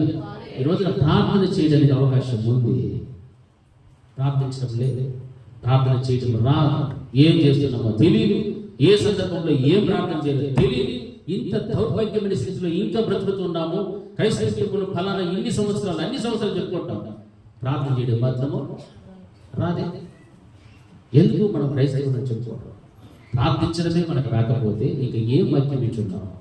ఆయన నేను కలవడానికి ఇష్టపడుతున్నాడు. పరలోకాన్ని విడిచిపెట్టి వచ్చి ఆయన పరలోకమును మహిమగలటువంటి రాజ్యమును విడిచిపెట్టి నువ్వు కలవడానికి ఎందుకు వస్తున్నాడంటే నీతో మాట్లాడటం కోసం. హల్లెలూయా. నీతోనే మాట్లాడటం కోసం వస్తున్నాడు. అటువంటిప్పుడు నీ స్థితి ఎలా ఉంది? నా మాత్రం జీవితంలో నేను ఉంటే నీతో దేవుడు మాట్లాడతాడా? నేను కలుసుకోవడానికి ఇష్టపడతాడా? ఇష్టపడ. దేవుడు మనకు ఆయన అన్ని ఇచ్చినాడు. ఎవరి జీవితంలో ఏమైనా కొరతలు ఉన్నాయా? ఉంటే అరాకొర్ర రోగమో లేకపోతే ఏదో ఒకటి ఉంటుంది. అవి తప్ప ఇంకేమైనా ఉన్నాయా జీవితంలో? లేవు. కానీ మన దృష్టి అంతా వాటి మీద. అది తీరలేదు. దేనికోసం ప్రయాసపడుతున్నావు? శరీరం కోసం, దేహ సంబంధమైన కార్యాల కోసం ఆత్మహత్య పడుతున్నావు. అంతరంగ కృషి ఏం చేసావు? చంపేస్తున్నావు. అంతరంగ కృషి ఆత్మ చచ్చిపోతున్నది. దాన్ని చూడు. నీ ఆత్మ చచ్చిపోతున్నది. ఆ ఆత్మను ఎక్కడ పంపించాలా? పరలోకానికి. దేవుడు దానికోసం ఎదురు చూస్తున్నాడు. దాహం కలిగి ఉన్నాడు. ఆ సమరయ స్త్రీని అందుకే కలుసుకున్నాడు దేవుడు. ఆ సమరయ స్త్రీని కలుసుకున్నాడు కాబట్టి ఆ పాపము జీవితం నుండి విడుదల కలుగు చేసి పరిశుద్ధుడికి నడిపించి అక్కడ పెట్టుకొచ్చిన పూటను అక్కడ విడిచిపెట్టి వెళ్ళిపోయాడు. నా గురించి చెప్పిన వాడు నన్ను అక్కడ కలుసుకున్నాడు. హల్లెలూయా. నా జీవితంలో ఉన్నటువంటి పాపం అంతటి ఎత్తి చూపించిన వాడు అతనితో నేను మాట్లాడాను. హల్లెలూయా. దేవుడి రోజు నీతో మాట్లాడితే నీకు ఉన్న రహస్య పాపములన్నింటినీ కూడా దేవుడు బయటికి తీసుకుని వస్తే అప్పుడు నీవు ఉన్న స్థితిని విడిచిపెట్టి ఒక మంచి యథార్థవంతమైన పరిశుద్ధమైన జీవితంలో నడవడానికి దేవుడు నీకు కృప చూపెట్టగలరు. ప్రతి పశువులో మారిపో. ఇంకా నామకార్థంగా బ్రతికి తలవలను తీసివేయలేక బాహ్య ప్రపంచానికి కనిపించే నీ హోదా అంతస్తులు విడిచిపెట్టలేక నీ రహస్య పాపాలను దాచిపెట్టుకొని నీలో ఉన్న అతిశయము అహంకారం అన్నింటినీ కూడా అలాగే పెట్టుకొని ఆదివారం దినాన మందిరానికి నుంచి వెళ్ళినంత మాత్రాన దేవుడు నీతో కలవడానికి ఇష్టపడడు. నీతో మాట్లాడడానికి కూడా ఇష్టపడు. అందుకే నీ శరీరములను సజీవ యాగముగా దేవునికి సమర్పించుకుంటేనే దేవుడి మీద కలుస్తాడు.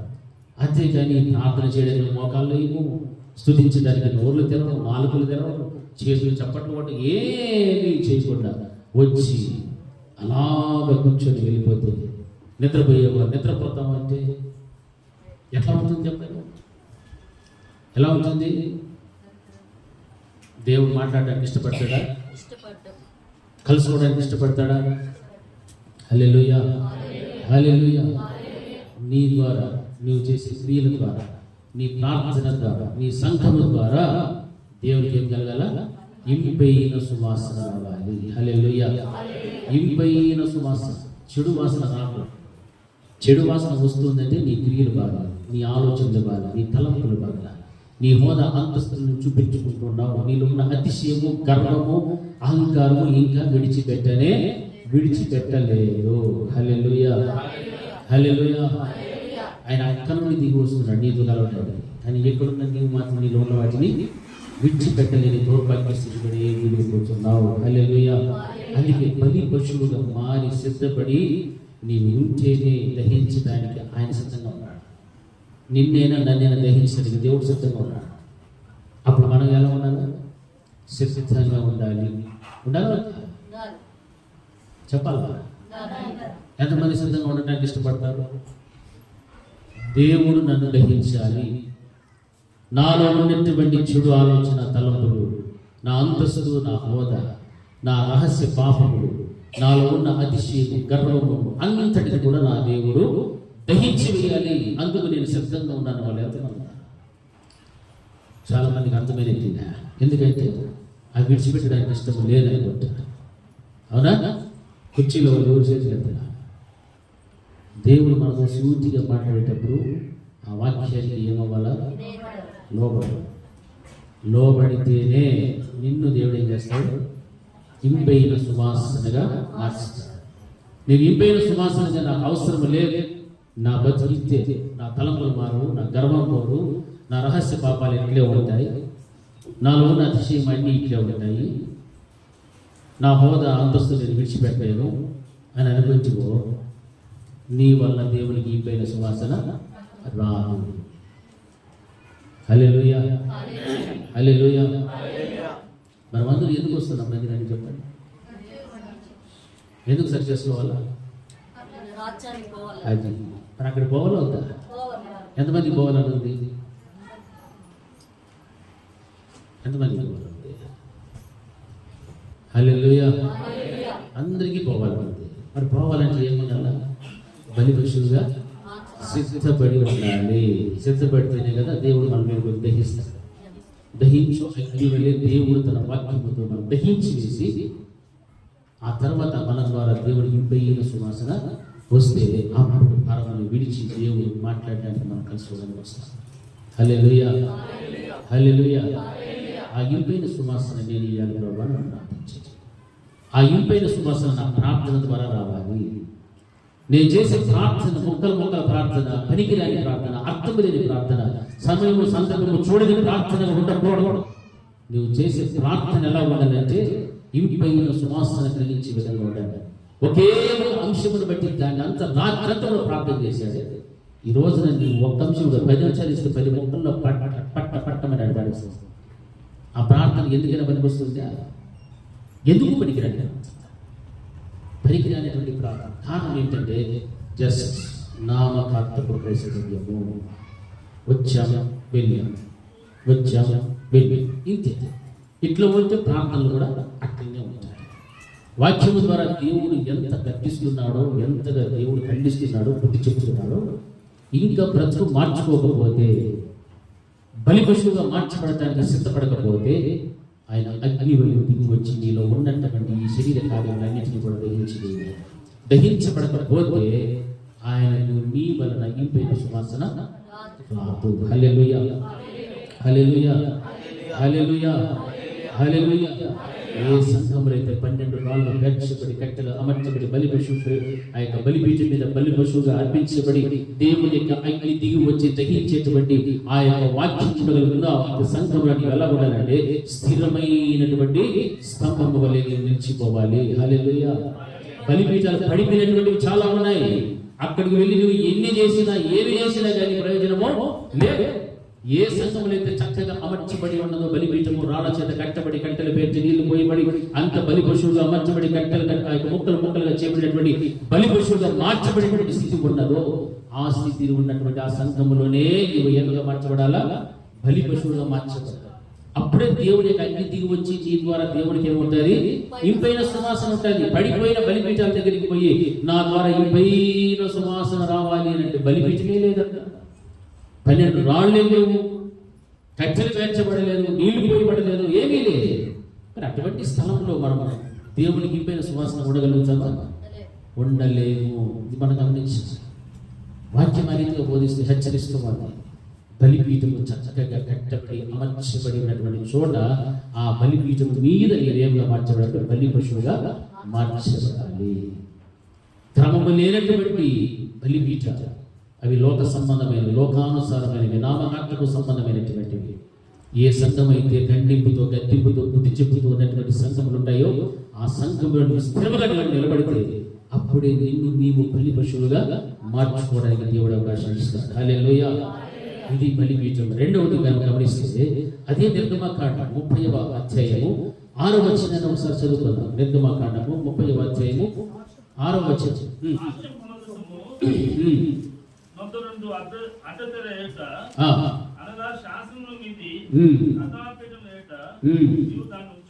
ఉంచవలెను, అక్కడ నేను నిన్ను కలుసుకొందును. హల్లెలూయా, హల్లెలూయా.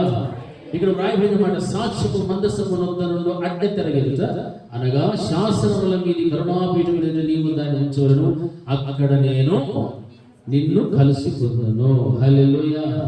అంటే ధూపం వేయడం, ధూపము దేనికి సాదృశ్యం అని చెప్తుంది వాక్యము? ప్రార్థనకు సాదృశ్యము. నిర్గమకాండం 30వ అధ్యాయము 34వ వచనం. మరియు యెహోవా మోషేతో ఇట్లా నేను నీవు పరిమళ ద్రవ్యములను అనగా జటామాంసి, గోపి చందనము, గంధపు చెక్క అను ఈ పరిమళ ద్రవ్యములను స్వచ్ఛమైన సామ్రాణిని సమభాగములుగా తీసుకుని. హల్లెలూయా. ఇక్కడ ఉన్నటువంటి వాటి అన్నిటి బట్టి మనం గమనిస్తూ ఉంటే పరిమళ ద్రవ్యం అనగా జటామాంసి, గోపి చందనము, గంధపు చెక్క అను ఈ పరిమళ ద్రవ్యములను స్వచ్ఛమైన సామ్రాణిని సమభాగములుగా తీసుకోవాలి. అయితే ఈ ప్రార్థన గురించి మనం ఆలోచిస్తూ గమనిస్తున్నప్పుడు ధూపమును గురించినటువంటి మాటలు మనం జ్ఞాపకం రావాలి. ఈ ధూపం వేసేటప్పుడు మనం ఏమేమి ధూపం వేయాలి? ప్రార్థన అనగా ధూపం అనగా ప్రార్థన. ప్రార్థన చేసేటప్పుడు ఏమేమి చేయాలి? ప్రార్థన చెప్పండి. ఒకటి ఎవరి కోసం చేయాలి చెప్పండి. ఎవరెవరి కోసం మనం ప్రార్థించాలి చెప్పండి. Correct answer.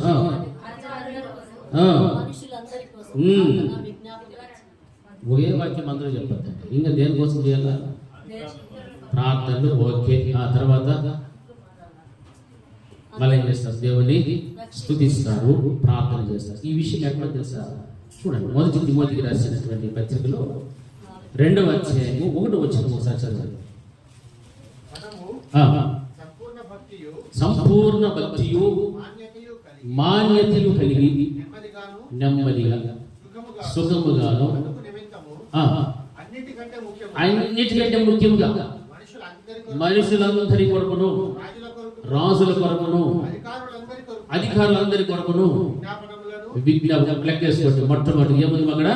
విజ్ఞాపన, ప్రార్థన, యాచనలు, కృతజ్ఞతాస్తుతులు చేయవలెనని హెచ్చరించుచూ ఉన్నాను. ఈ నాలుగింటికి సాదృశ్యంగా అనిపిస్తున్నాను.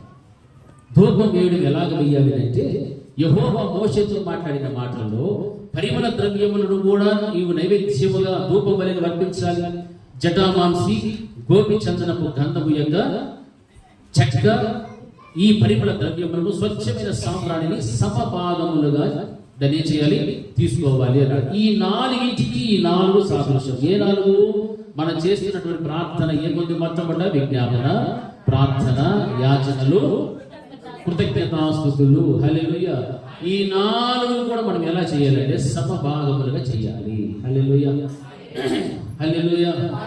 విజ్ఞాపన ఎంతసేపు చేస్తాము? విజ్ఞాపన అంటే ఏంటి? నాకు తెలిస్తే కదా నన్ను చూస్తాను. విజ్ఞాపన అంటే పైన చదివినాం కదా. విజ్ఞాపన చేయడం రాజుల కొరకు, మనుషుల కొరకు, సేవకుల కోసము, మిషనరీల కోసము. వాళ్ళు ఎంతమంది ఉన్నారు? నశించిపోతున్న ఆత్మలు ఉన్నారు. వీళ్ళందరి కోసం దేవునికి ఏం చేయాలా? ఈ విజ్ఞాపన ఎవరు చేస్తున్నారు చెప్పండి? యేసుక్రీస్తు ప్రభుల వారు మన వరకు ఇప్పటి వరకు ఈ క్షణం వరకు కూడా తండ్రికి ఏం చేస్తున్నాడు? విజ్ఞాపన. అంటే మనం నశించిపోకుండా ఉండాలి. తన రక్తము ద్వారా సంపాదించిన సంఘము నాశనం అవ్వకుండా, అపవాదైన సాతాను చేతుల్లో బందీగా మార్చబడకుండా, ప్రభు నా సంఘాన్ని కనికరించు, కాపాడు ప్రభు అని దేవుడికి విజ్ఞాపన చేస్తున్నాడు. ఆ విజ్ఞాపన. 2వది ప్రార్థన. నీ కోసం చేయి ప్రార్థన. నీ రోగం కోసం, నీ ఆర్థిక ఇబ్బందుల కోసం, నీ యొక్క కుటుంబం కట్టుకోవడం కోసం, నీ భర్త కోసము, నీ భార్య కోసము, నీ పిల్లల కోసము, నీకున్నటువంటి సమస్త విధమైన సమస్యలన్నిటి కోసం నువ్వేం చేయాలి? ప్రార్థన చేయి. 3వది యాచన. యాచించు, అడుగుకో, మొరపెట్టుకో, ఏడ్చు, కన్నీరు విరువు. ఇవన్నీ కూడా కలిపితే యాచన. 4వది ఏమంటే కృతజ్ఞతాస్తుతులు చెల్లించు. ఈ 4 కూడా నీ ప్రార్థనలో ఉండాలి.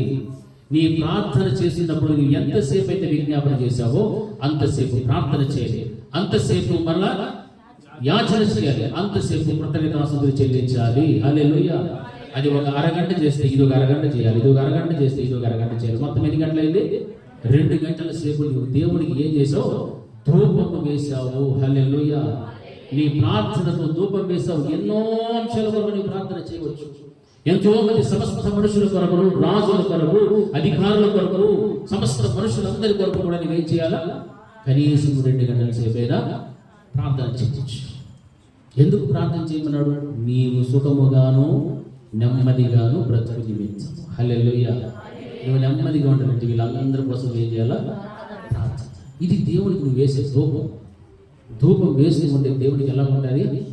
చాలా ఇంపైనటువంటి సువాసన. హల్లెలూయా. ఇంపైనటువంటి సువాసనగా కనిపించాలి. అందుకే వాక్యం బోధిస్తూ ఉంది, ఆ యొక్క దేవుని యొక్క దృష్టికి నీవు చేసేటువంటి ప్రార్థన ఎలా ఉండాలంటే ఆ పరిమళ ద్రవ్య వాసనకు, ఆ పరిమళ ద్రవ్యములకు సాదృశ్యమైనటువంటి ప్రార్థన, విజ్ఞాపన, యాచన, కృతజ్ఞతాస్తుతులు అనేటువంటివి సమభాగములుగా నువ్వు తీసుకుని దేవునికి ధూపం వేయడం నేర్చుకోవాలి. విజ్ఞాపనం అర్ధగంట చేసి, ప్రార్థన 2 నిమిషాలు చేసి, యాచన అసలే లేకుండా, కృతజ్ఞత 0. ఇది సమభాగాలు చేసినట్ట లేనట్ట?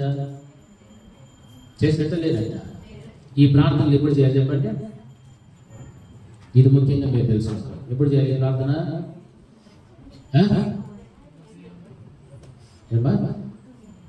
గుర్తుండేదా? గుర్తుండేప్పుడు గుర్తుండేదా? వేకువజాముననే లేచి నీ వ్యక్తిగత ప్రార్థనలో రహస్యమందున నీ తండ్రికి రహస్యముగా నీ ఇంటి గదిలోనికి వెళ్ళి తలుపు వేసుకొని నువ్వు చేసే ప్రార్థన. హల్లెలూయా, హల్లెలూయా. ఓ దానికి ఎంతసేపు ఇస్తావో అన్నిటినీ సమభాగాల్లో నువ్వు ప్రార్థన చేయాలి. అది దేవుడికి ఎలా మార్చబడుతుంది? ఇంపైన సువాసన. ఆ ప్రార్థనలో ఏముంది? విజ్ఞాపన ఉంది, ప్రార్థన ఉంది, యాచన ఉంది, కృతజ్ఞతాస్తుతులు ఉన్నాయి. వీటి ద్వారా దేవుడికి నీవు చేసే ప్రార్థనను బట్టి ఏమిగా మార్చబడుతుంది? ఇంపైన సువాసన. కొత్త వాసన కాదు. బిర్యానీ ఎవరన్నా మంచిగా చేస్తానంటే అని పిలుస్తాం లేదా? హల్లెలూయా. నీవు చేసే ప్రార్థన 4 ఇంచులో కూడా అన్నిటికీ సమయాన్ని సమముగా కేటాయించు. ఎందుకు రాదు నీకు సమయం చెప్పండి? 10 నిమిషాలు చేసినా దీనికి 10 నిమిషాలు, దానికో 10 నిమిషాలు, దానికో 10 నిమిషాలు. ఎంతసేపు అయ్యా? 40 నిమిషాలు అయిపోయా. చూస్తే ఎంత ఈజీగా అయిపోయింది. 40 నిమిషాలు, 20 నిమిషాలు చేసాం అనుకో దానికోసం. దానికి 20, దీనికి 20, దీనికి 20, దీనికి ఎంత అయింది? 80 నిమిషాలు, గంట 20 నిమిషాలు. చూస్తే ఎంత సింపుల్గా టైం అయిపోతుంది. చూసారా? అంటే మనం ప్రార్థన చేయడం అలవాటు లేదు కాబట్టి కట్టే కొట్టే తెచ్చా పనికిరాని ప్రార్థన, అడ్రస్ అయిన ప్రార్థన, సమయం సందర్భం లేని ప్రార్థనలు చేయండి.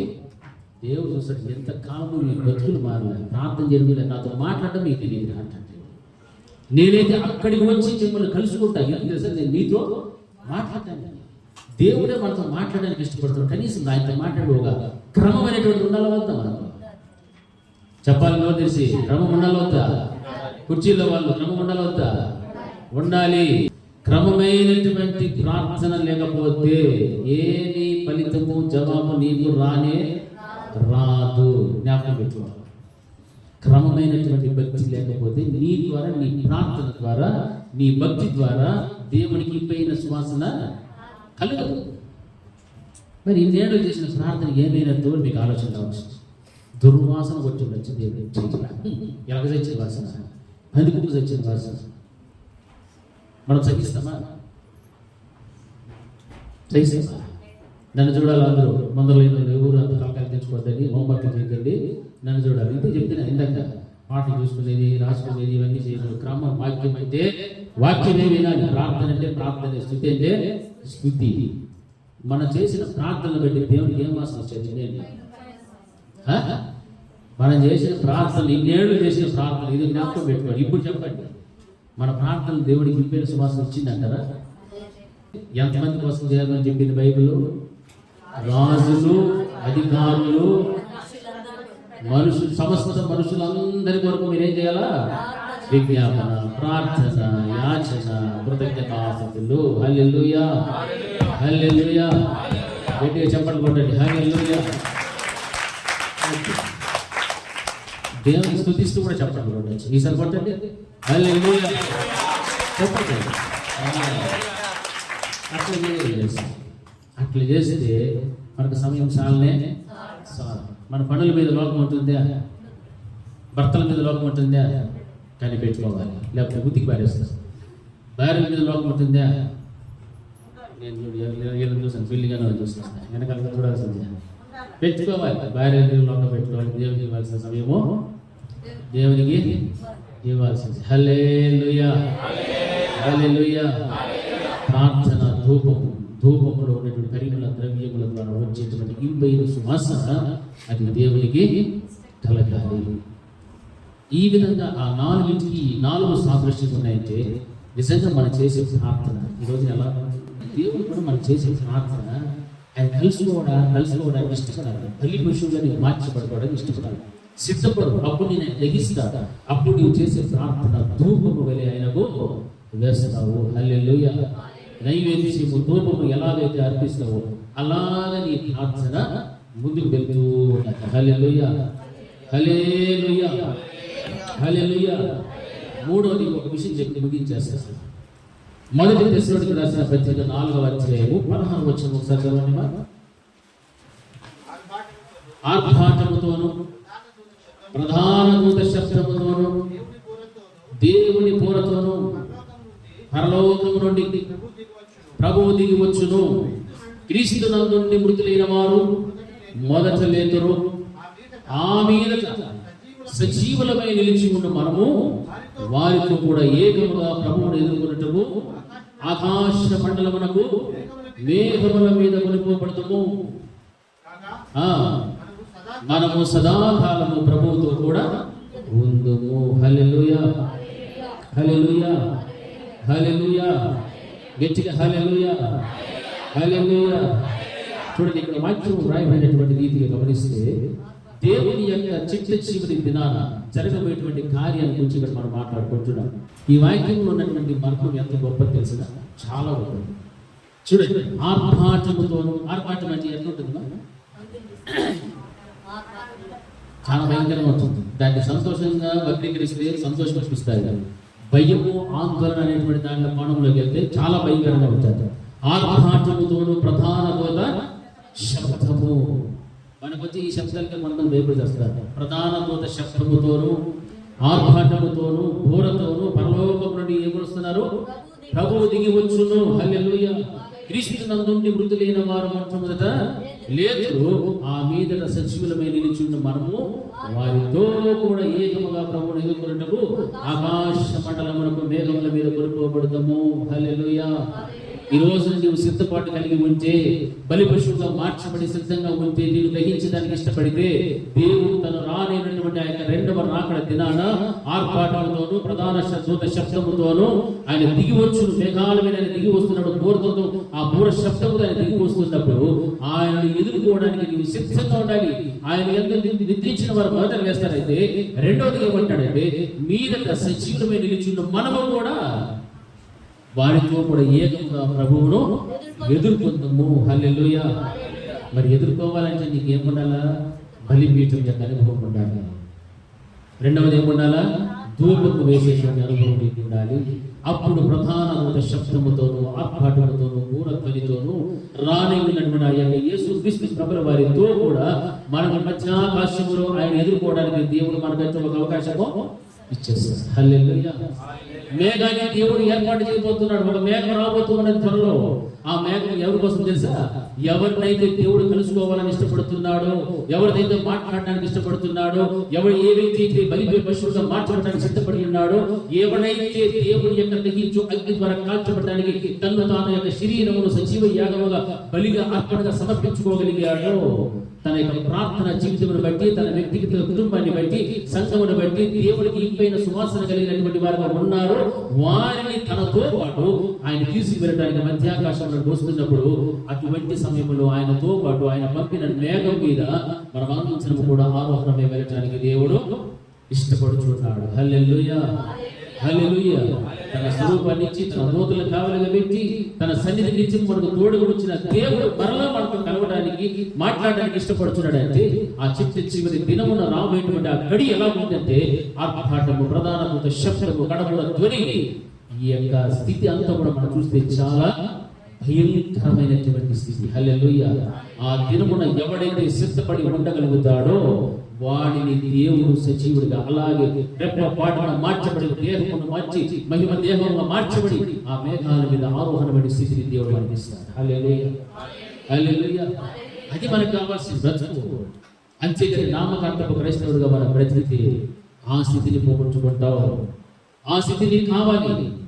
ఆయన మేఘాన్ని ఏర్పాటు చేయబోతున్నాడు. త్వరలో ఆ మేఘాన్ని దిగి వస్తాను కిందకి.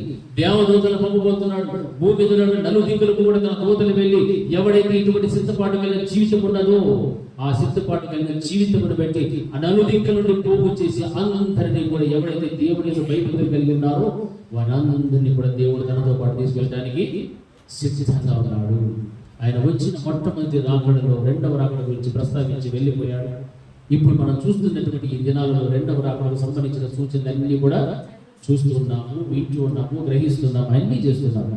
కానీ బలిపశువుగా బలిపీఠం మీదకి రావడానికి ఇంకా సిద్ధపడలేదు. ఆయన ప్రార్థన చేసినప్పుడు ఈ ప్రార్థన ధూపబలి వేయటంలే. ఆయన వస్తున్నప్పుడు రెండవ రాకడలో ఎదుర్కోవడానికి శక్తి అనేటువంటిది ఇంకా సంపాదించుకోలేదు. ఈ స్థితిని బట్టి నువ్వు ఎక్కడున్నావో ఆలోచన చేసి నామకాంతపు క్రైస్తవ జీవితంలో ఉంటివో ఆ స్థితిని పోగొట్టుకుంటావు, ఆరోహణమయ్యే స్థితి పోగొట్టుకుంటావు. దేవుడు తన యొక్క పరలోక రాజ్యాన్ని విడిచి దూతలను పంపి మేఘాన్ని పంపి ఆయన మధ్యాకాశంలో వస్తున్నప్పుడు అక్కడికి నువ్వు ఎదుర్కోవాలి, అక్కడికి వెళ్ళిపోవాలి. నీ దేహం మహిమగల దేహంగా మార్చబడిపోవాలి. ఆ మహిమగల దేహంగా మార్చబడేటువంటి ఆ స్థితిని నీవు కలిగి ఉండాలి. అంటే నిన్ను నీవు ఏం చేసుకోవాలి? సిద్ధపాటు చేసుకో. బలిపశువుగా మార్చబడిపో. నీ ప్రార్థన ధూపం వెళ్ళి ఇది దేవుడు నీకు నేర్పిస్తున్నటువంటి మాట. మొదటి యోహాను రాసిన పత్రికలో 3వ అధ్యాయం 2వ వచనంలో ఒక మాట రాయబడింది, చదవండి. యోహాను రాసిన మొదటి పత్రిక 3వ అధ్యాయం 2వ వచనం. ఇప్పుడు మనము దేవుని యొక్క పిల్లలమై ఉన్నాము. ఇంకా ప్రత్యక్షపరచబడలేదు కనుక ఆయన ప్రత్యక్షమైనప్పుడు ఆయన ఉన్నట్టుగానే ఆయనను చూద్దుము. కనుక ఆయన పోలి ఉందుమని ఎరుగుదుము. హల్లెలూయా, హల్లెలూయా. ఈ వాక్యం చూడండి, చక్కగా మాట్లాడుతున్నావు. ప్రియులారా, ఇప్పుడు మనము దేవుని పిల్లలమై ఉన్నాం. మనం ఇక మీదట ఏమవుదుమో అని ఇంకా ప్రత్యక్షపరచబడలేదు. కానీ ఆయన ప్రత్యక్షమైనప్పుడు ఆయన ఉన్నట్టుగానే మనమును ఆయన చూస్తాము. కనుక ఆయనను పోలి ఉందుమని ఎరుగుదుము. హల్లెలూయా, హల్లెలూయా. ఇప్పుడు మనము దేవుని గురించి ఎలాగ ధ్యానం చేస్తున్నామో, ఆయన ప్రేమ స్వరూపి, కరుణామయుడు, దయగలిగిన దేవుడు, ఇవన్నీ కూడా మనం ఎలాగైతే మనం ఆయన గురించి వింటున్నామో, ఆయన ప్రత్యక్షమైనప్పుడు ఆయన చూస్తున్న మనము ఆయన ఎలాగో చెప్పాడు అలాగే ఆయన ఉన్నట్టుగా మనకు అగుపడతాడు, మనకు అనిపిస్తుంది. ఆయన ప్రత్యక్షమైనప్పుడు ఆయన ఉన్నట్టుగానే ఆయనను చూద్దుము. కనుక హల్లెలూయా, ఆయన ఉన్నట్టుగానే ఆయన మనం ఏం చేస్తామంట? చూస్తాం. అప్పుడు వాక్యం చదివిస్తుంది, ఆయనను పోలి ఉందుమని ఎరుగుదుము. హల్లెలూయా. ఆయన ఎలా ఉన్నాడు అట్లా చూస్తాం. అప్పుడు మనకు కూడా దేవుడు ఏమి ఇస్తాడంటే ఆయన పోలికలను చూస్తాడు. మహిమ కలిగినటువంటి దేహాన్ని ఇస్తాడు దేవుడు. ఆ మహిమ గల శరీరమును ధరించుకొని ఆయన ఎలా ఉన్నాడు ఉన్నది ఉన్నట్టుగానే చూస్తున్నప్పుడు ఎంత సంతోషము, ఎంత ఆనందము. ఆయన పంపిన దూతలు, ఆయన పంపిన మేఘములు ఆరోహణమై వెళ్ళిన తర్వాత ఆయన ఉన్నది ఉన్నట్టుగానే మనం చూస్తున్నప్పుడు ఆయననే పోలి మనం ఉంటామనంటే ఇక దానికి మించిన ధన్యత మనకు, సంతోషం ఏదైనా ఉండే లోకంలో లేదు.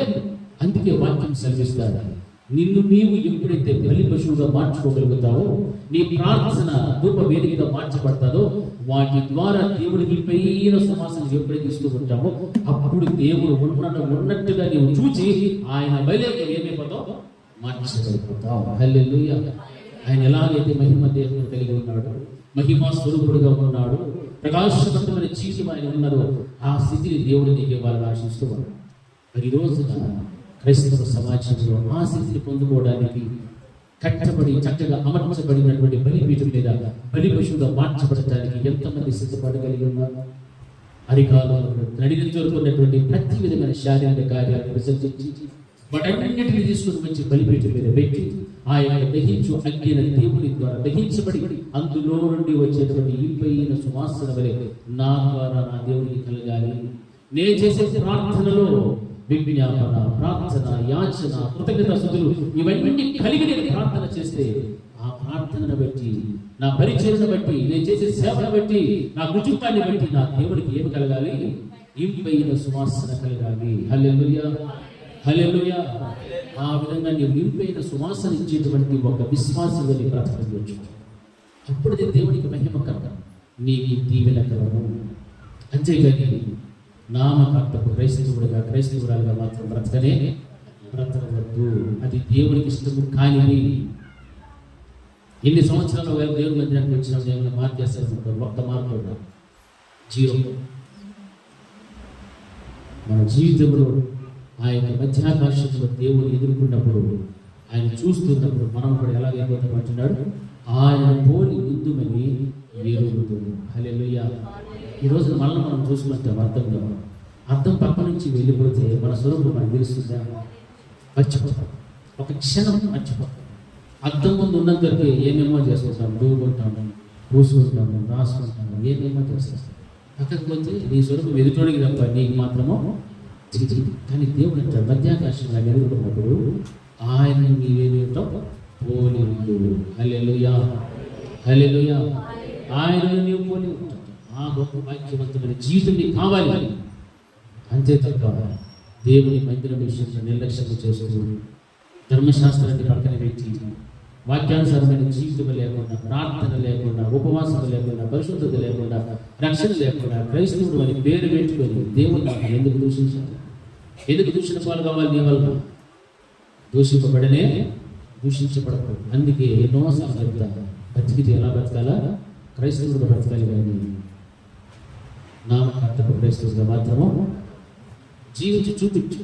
నేను క్రైస్తవుడు, యేసు బిడ్డని, ఆయన రక్తం ద్వారా కడగబడి కొనబడినటువంటి పరిశుద్ధమైన స్థితిలో ఉన్నాను. నాలో ఏ మచ్చ, డాలు, ముడత ఏమీ లేదు. ఆ బలిపీఠం మీద బలి పశువుగా మార్చబడి దేవుని యొక్క అగ్ని చేత దహించబడి ఓ చక్కని పరిశుద్ధతలోనికి వచ్చిన స్థితి నాకు ఉన్నది. ఆయన ఎదుర్కోవడానికి నాకు శక్తి ఉన్నది అనేటువంటి స్థాయి లేకుండా హిజ్కియా ప్రార్థన చేశాడు. ఎక్కడ ప్రార్థన చేసినాడు? చచ్చిపోతా ఉన్నాడు దేవుడు. నీ ఇంటి నువ్వు చక్కబెట్టుకో, చచ్చిపోతావు. వెంటనే ఏం చేశాడు? గోడ ముందు తిప్పేసుకున్నాడు. నేను నీ సన్నిధిని యథార్థవంతుడనే ఎంటూ నేను జీవించును. దాన్ని ఒక్కసారి జ్ఞాపకం తెచ్చుకుంటాను. అది ఉండాలి మనకి. హల్లెలూయా. కష్టం వస్తుంటే ఆయన అనేసిన మోకాలు వేసుకొని ఉపవాసం ప్రార్థన పెట్టుకోండి. అసలు మన బతుకులు యథార్థత ఉందా? అది యథార్థత ఉంటే ఎవరిని ఆశ్రయించాల్సిన పని. నువ్వేం చేస్తావు? గోడ తట్టు తిప్పుకొని ఎందుకని, ప్రభువా నేను ఈ సన్నిధిలో ఎట్లా యథార్థ హృదయంతో నడుచుకుంటున్నాను, ప్రవర్తిస్తున్నాను, దాన్ని ఒక్కసారి జ్ఞాపకం తెచ్చు. కన్నీరు విడుస్తూ ప్రార్థన చేశాను. హల్లెలూయా. దేవుడు వెంటనే మళ్ళీ విడిచే ప్రార్థన మళ్ళీ వచ్చి పోయి అతనికి ఉన్నటువంటి ఆయన స్థితిని అతను కూడా మారుస్తూ ఉన్నాను. హల్లెలూయా. ఎందుకంటే అతడు నా సన్నిధిలో ఎలా ఉన్నాడు? యథార్థవంతుడు. యథార్థవంతుడు నా సన్నిధిలో నా ఇంట్లో నడుచుకున్న వ్యక్తి. ఆయుష్ను పెంచాడు, రోగం తీసేశాడు. అది భక్తి అయితే మన భక్తిహీనులుగా మిగిలిపోయి తలను వేరుపరచకుండా శరీరంలో బయట ఉన్న ఆంతర్యంలో కొవ్వుని, అహంకారము, అతిశయము, చెడు ఆలోచనలు, తల్లప్పులు అన్నింటినీ, మన స్థితి గతులు, ఆస్తులు, అంతస్తులు, హోదాలు అన్నింటినీ కూడా ఇలా కూడగట్టుకొని దేవుని మందిరానికి వచ్చి దేవుని ఎదుట బలిపీఠం మీద బలి పశువుగా మార్చబడకపోతే మన ద్వారా దేవునికి ఇంపైన సువాసన రాదు. హల్లెలూయా, హల్లెలూయా. నా ద్వారా దేవునికి ఏం రావాలని కోరుకోవాలి? ఏం రావాలా? కుర్చీలో పడవా గట్టిగా. ఏం రావాలా? ఇంపైన సువాసన. సువాసన ఎక్కడ ఉంటుంది మనకు అందరికి బాగా తెలుసు కదా. అందులో కూడా ఇంపైన సువాసన అంటే దేవునికి ఇంపుగా ఉండాలి ఆ సువాసన. కొన్ని సేట్లు ఉంటాయి చూసినారా, చూసినట్టు పప్పుడు లేచి వేసుకోవాలి. అట్లా ఉండకూడదు. అంటే మనం చేసి ప్రార్థన పెట్టి మన యొక్క బలిపశువులు మార్చిన విధానంలో కూడా ఆ వాసన ఎక్కడల్లా ఇంపుగా ఉండాలి, కానీ కంపుగా మాత్రము ఉండదు. అది ఇది మల్లికి వెళ్ళే పువ్వులు ఉన్నాయి దాని మీద గొప్ప మల్లికి చూసుకున్నాం అనుకో, ఒకడు ఉన్నాడు పడతాం. అంత శక్తి సామర్థ్యం ఎవరు పడదు, అంత భయంకరంగా ఉంటుంది. ఏమగా అది ఆ వాసన కూడా ఏమనాలా? ఇంపైన సువాసన. హల్లెలూయా, హల్లెలూయా. నీవు ప్రార్థిస్తే ఏ వాసన రావాలా? కొత్త సువాసన కదమ్మా. ఏం వాసన రావాలా? దేవుడు ఆజ్ఞానించాలి. ఎక్కడో మంచి వాసన, మంచి ప్రార్థన, మంచిగా బలి పశువుగా తను తాను సిద్ధం చేసుకున్నాడు, తన శరీరాన్ని సజీవ్యాలుగా అర్పించేసాడు. ఇది నాకు కావాల్సింది దేవుడు చూస్తారు. అంతే తప్ప ఇటువంటి భక్తి సంబంధించిన కార్యాలను చేసే నీ ద్వారా నీ దేవుడికి ఇంపైనటువంటి వాసన. హల్లెలూయా, ఇంపైన సువాసన. అందుకే అంటున్నాడు, ఏమవుతామో ఏమో ఇప్పుడు మనకు ప్రత్యక్షపరచబడలేదు, కానీ ఆయన మన వరకు పంపిన మేఘాల మీద ఆరోహణమై వెళ్ళిన తర్వాత ఆయన ఎదుర్కొన్నప్పుడు ఆయన ఉన్నట్టుగానే మనం చూస్తాము. ఆయన పోలి మనము కూడా ఉండుమని ఎరుగుదము. వాక్యం బోధిస్తాము. ఆయన పోలినటువంటి జీవితం దేవుడు మనకి ఇవ్వాలి అంటే ఈ రెండు కార్యాలు జరగాలి. భూమి మీద సజీవుల మీద ఉన్న మనము వారితో కూడా ఎత్తబడాలి అంటే ప్రభువు నందు మనం ఉండాలి. హల్లెలూయా, హల్లెలూయా. ఎవరు ఎంత నిలిచి ఉండాలి? అంత వరకు ప్రభువు నందే మనం ఉండాలి. అందుకే వాక్యం స్పష్టంగా బోధిస్తారు, ప్రభువు నందు నిద్రించిన వారు మహా ఆర్భాటముతో కడపూర స్వరముతో దూరధ్వనితో వచ్చినప్పుడు ప్రభువు నందు ఉండి నిద్రించిన వారు మొదట లేదు, ఆ మీదట సజీవుల మీద ఉన్న మనకు కూడా వారితో కూడా ఏమవుతామని ఎత్తబడగలుగుతాం. అంటే ప్రభువు నందు ఉంటేనే అవకాశం. మా తాత ముత్తాతలు చచ్చిన వాళ్ళతో పాటు నేను కూడా పోతారంటే కుదిరే తెలియదు. వాళ్ళు కూడా ప్రభువు నందు ఉండి నిద్రించి ఉంటేనే వాళ్ళు మొదలు లేస్తారు. హల్లెలూయా. మొదట ఎవరు లేస్తారమ్మా? క్రీస్తు నందు అంటే ప్రభువు కలిగి ప్రభువు నందు ఉండి చచ్చిపోయి తెలిసిన వ్యక్తి కొట్టారు వాళ్ళు వేస్తారు. మనలో సజీవులు ఉన్నటువంటి మనలో ఎవడైతే ప్రభువు నందు క్రీస్తు నందు ఉంటాడో వాడు లేస్తాడు. హల్లెలూయా.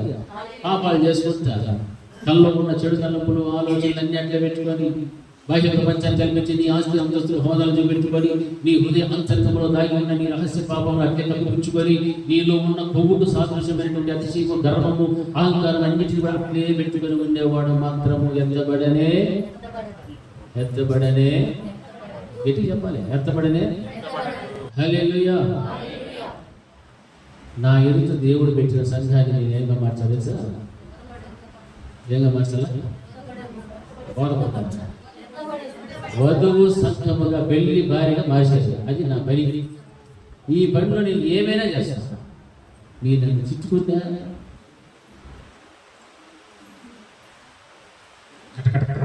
కొరికినా ఏమైనా చేస్తాను. నేను చేయాల్సింది నేను చేయాల్సింది. లేకపోతే దేవుడికి ఎవరు లెక్క చెప్పేది? ఒకటే రెండా అడుగునండి అనగాలి. ఎన్ని ఆత్మలు ఉన్నాయో ఈ ఆత్మలన్నిటికీ నేను లెక్క చెప్పాలి దేవుడికి. మరి చెప్పే ముందు నేను ఏం చేయలేవుతా? ఏమ్మా చేయలేవుతా? బుధవారం రా అంట, నో. శుక్రవారం రండి అంట, no. What is the reason?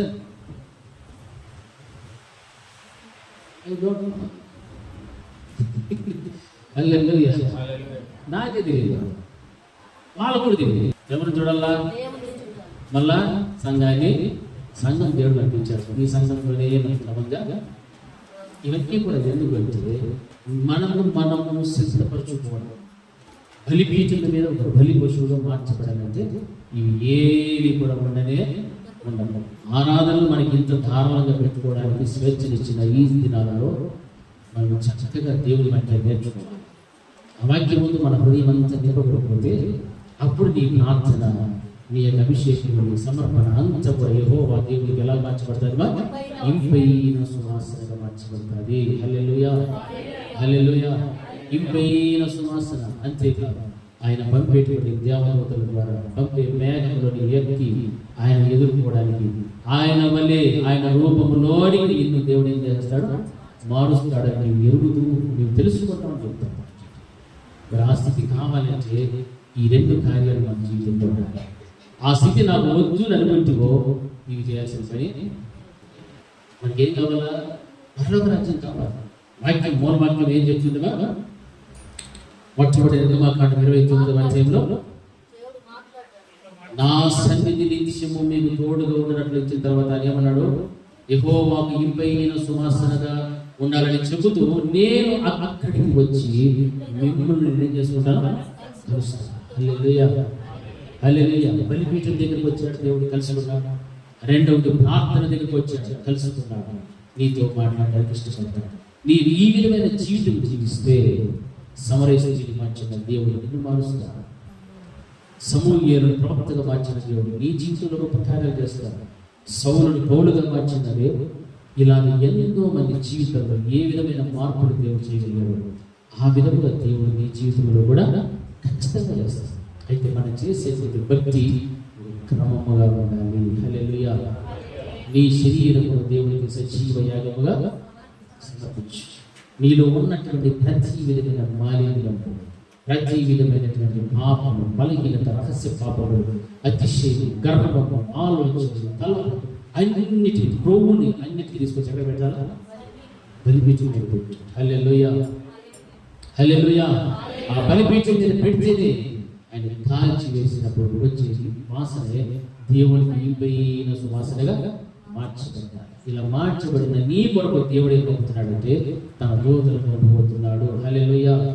నీ కొరకు మేఘమును దేవుడు ఏర్పాటు చేయబోతున్నాడు. ఆ మేఘముల మీద నేను దేవుడు తన యొద్దకు తీసుకోవడానికి ఇష్టపడుతున్నటువంటి దినాలు చాలా దగ్గరలో ఉన్నాయి, చాలా దగ్గరలో ఉన్నాయి. అందుకే చాలా చాలా చాలా జాగ్రత్తగా మన భక్తిని మనము కాపాడుకుంటూ వెళ్ళాలి. ఆ కృప దేవుడు మనందరికీ అనుగ్రహించిన జరుగుతా ప్రార్థన చేస్తున్నాం. మా మంచి చేసేది బలిపీఠం మీద మీరు మమ్మల్ని కలుసుకోగలుగుతారు. కలిసి మీరు మాతో మాట్లాడేటువంటి దేవుడు పాప జీవితంలో పరిశుద్ధులుగా మార్చగల సమర్థపడుతుంది.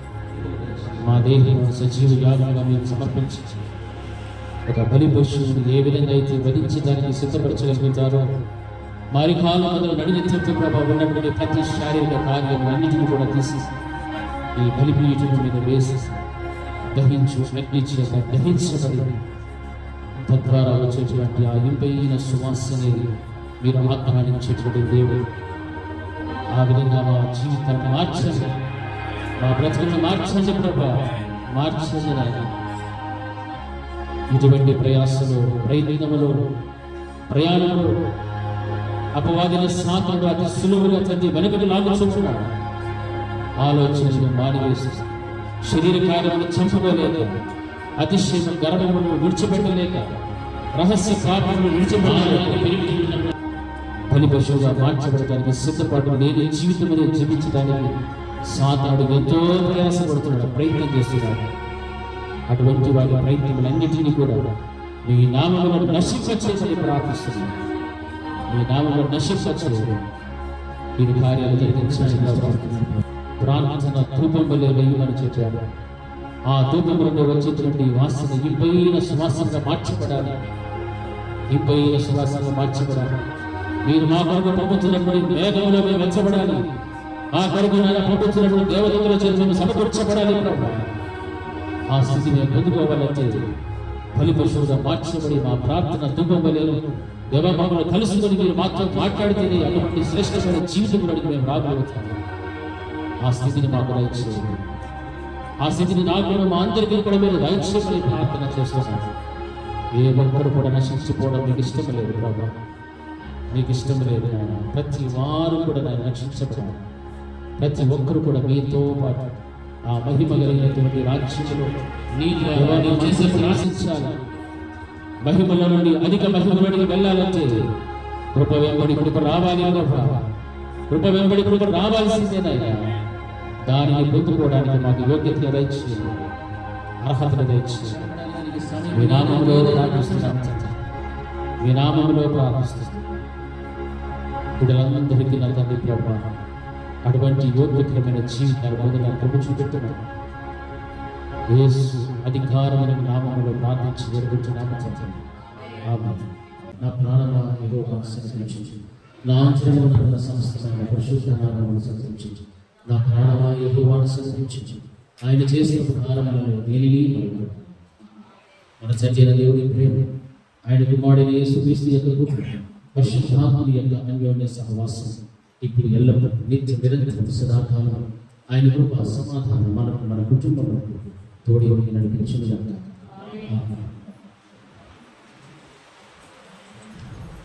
అందరికీ వందనాలు.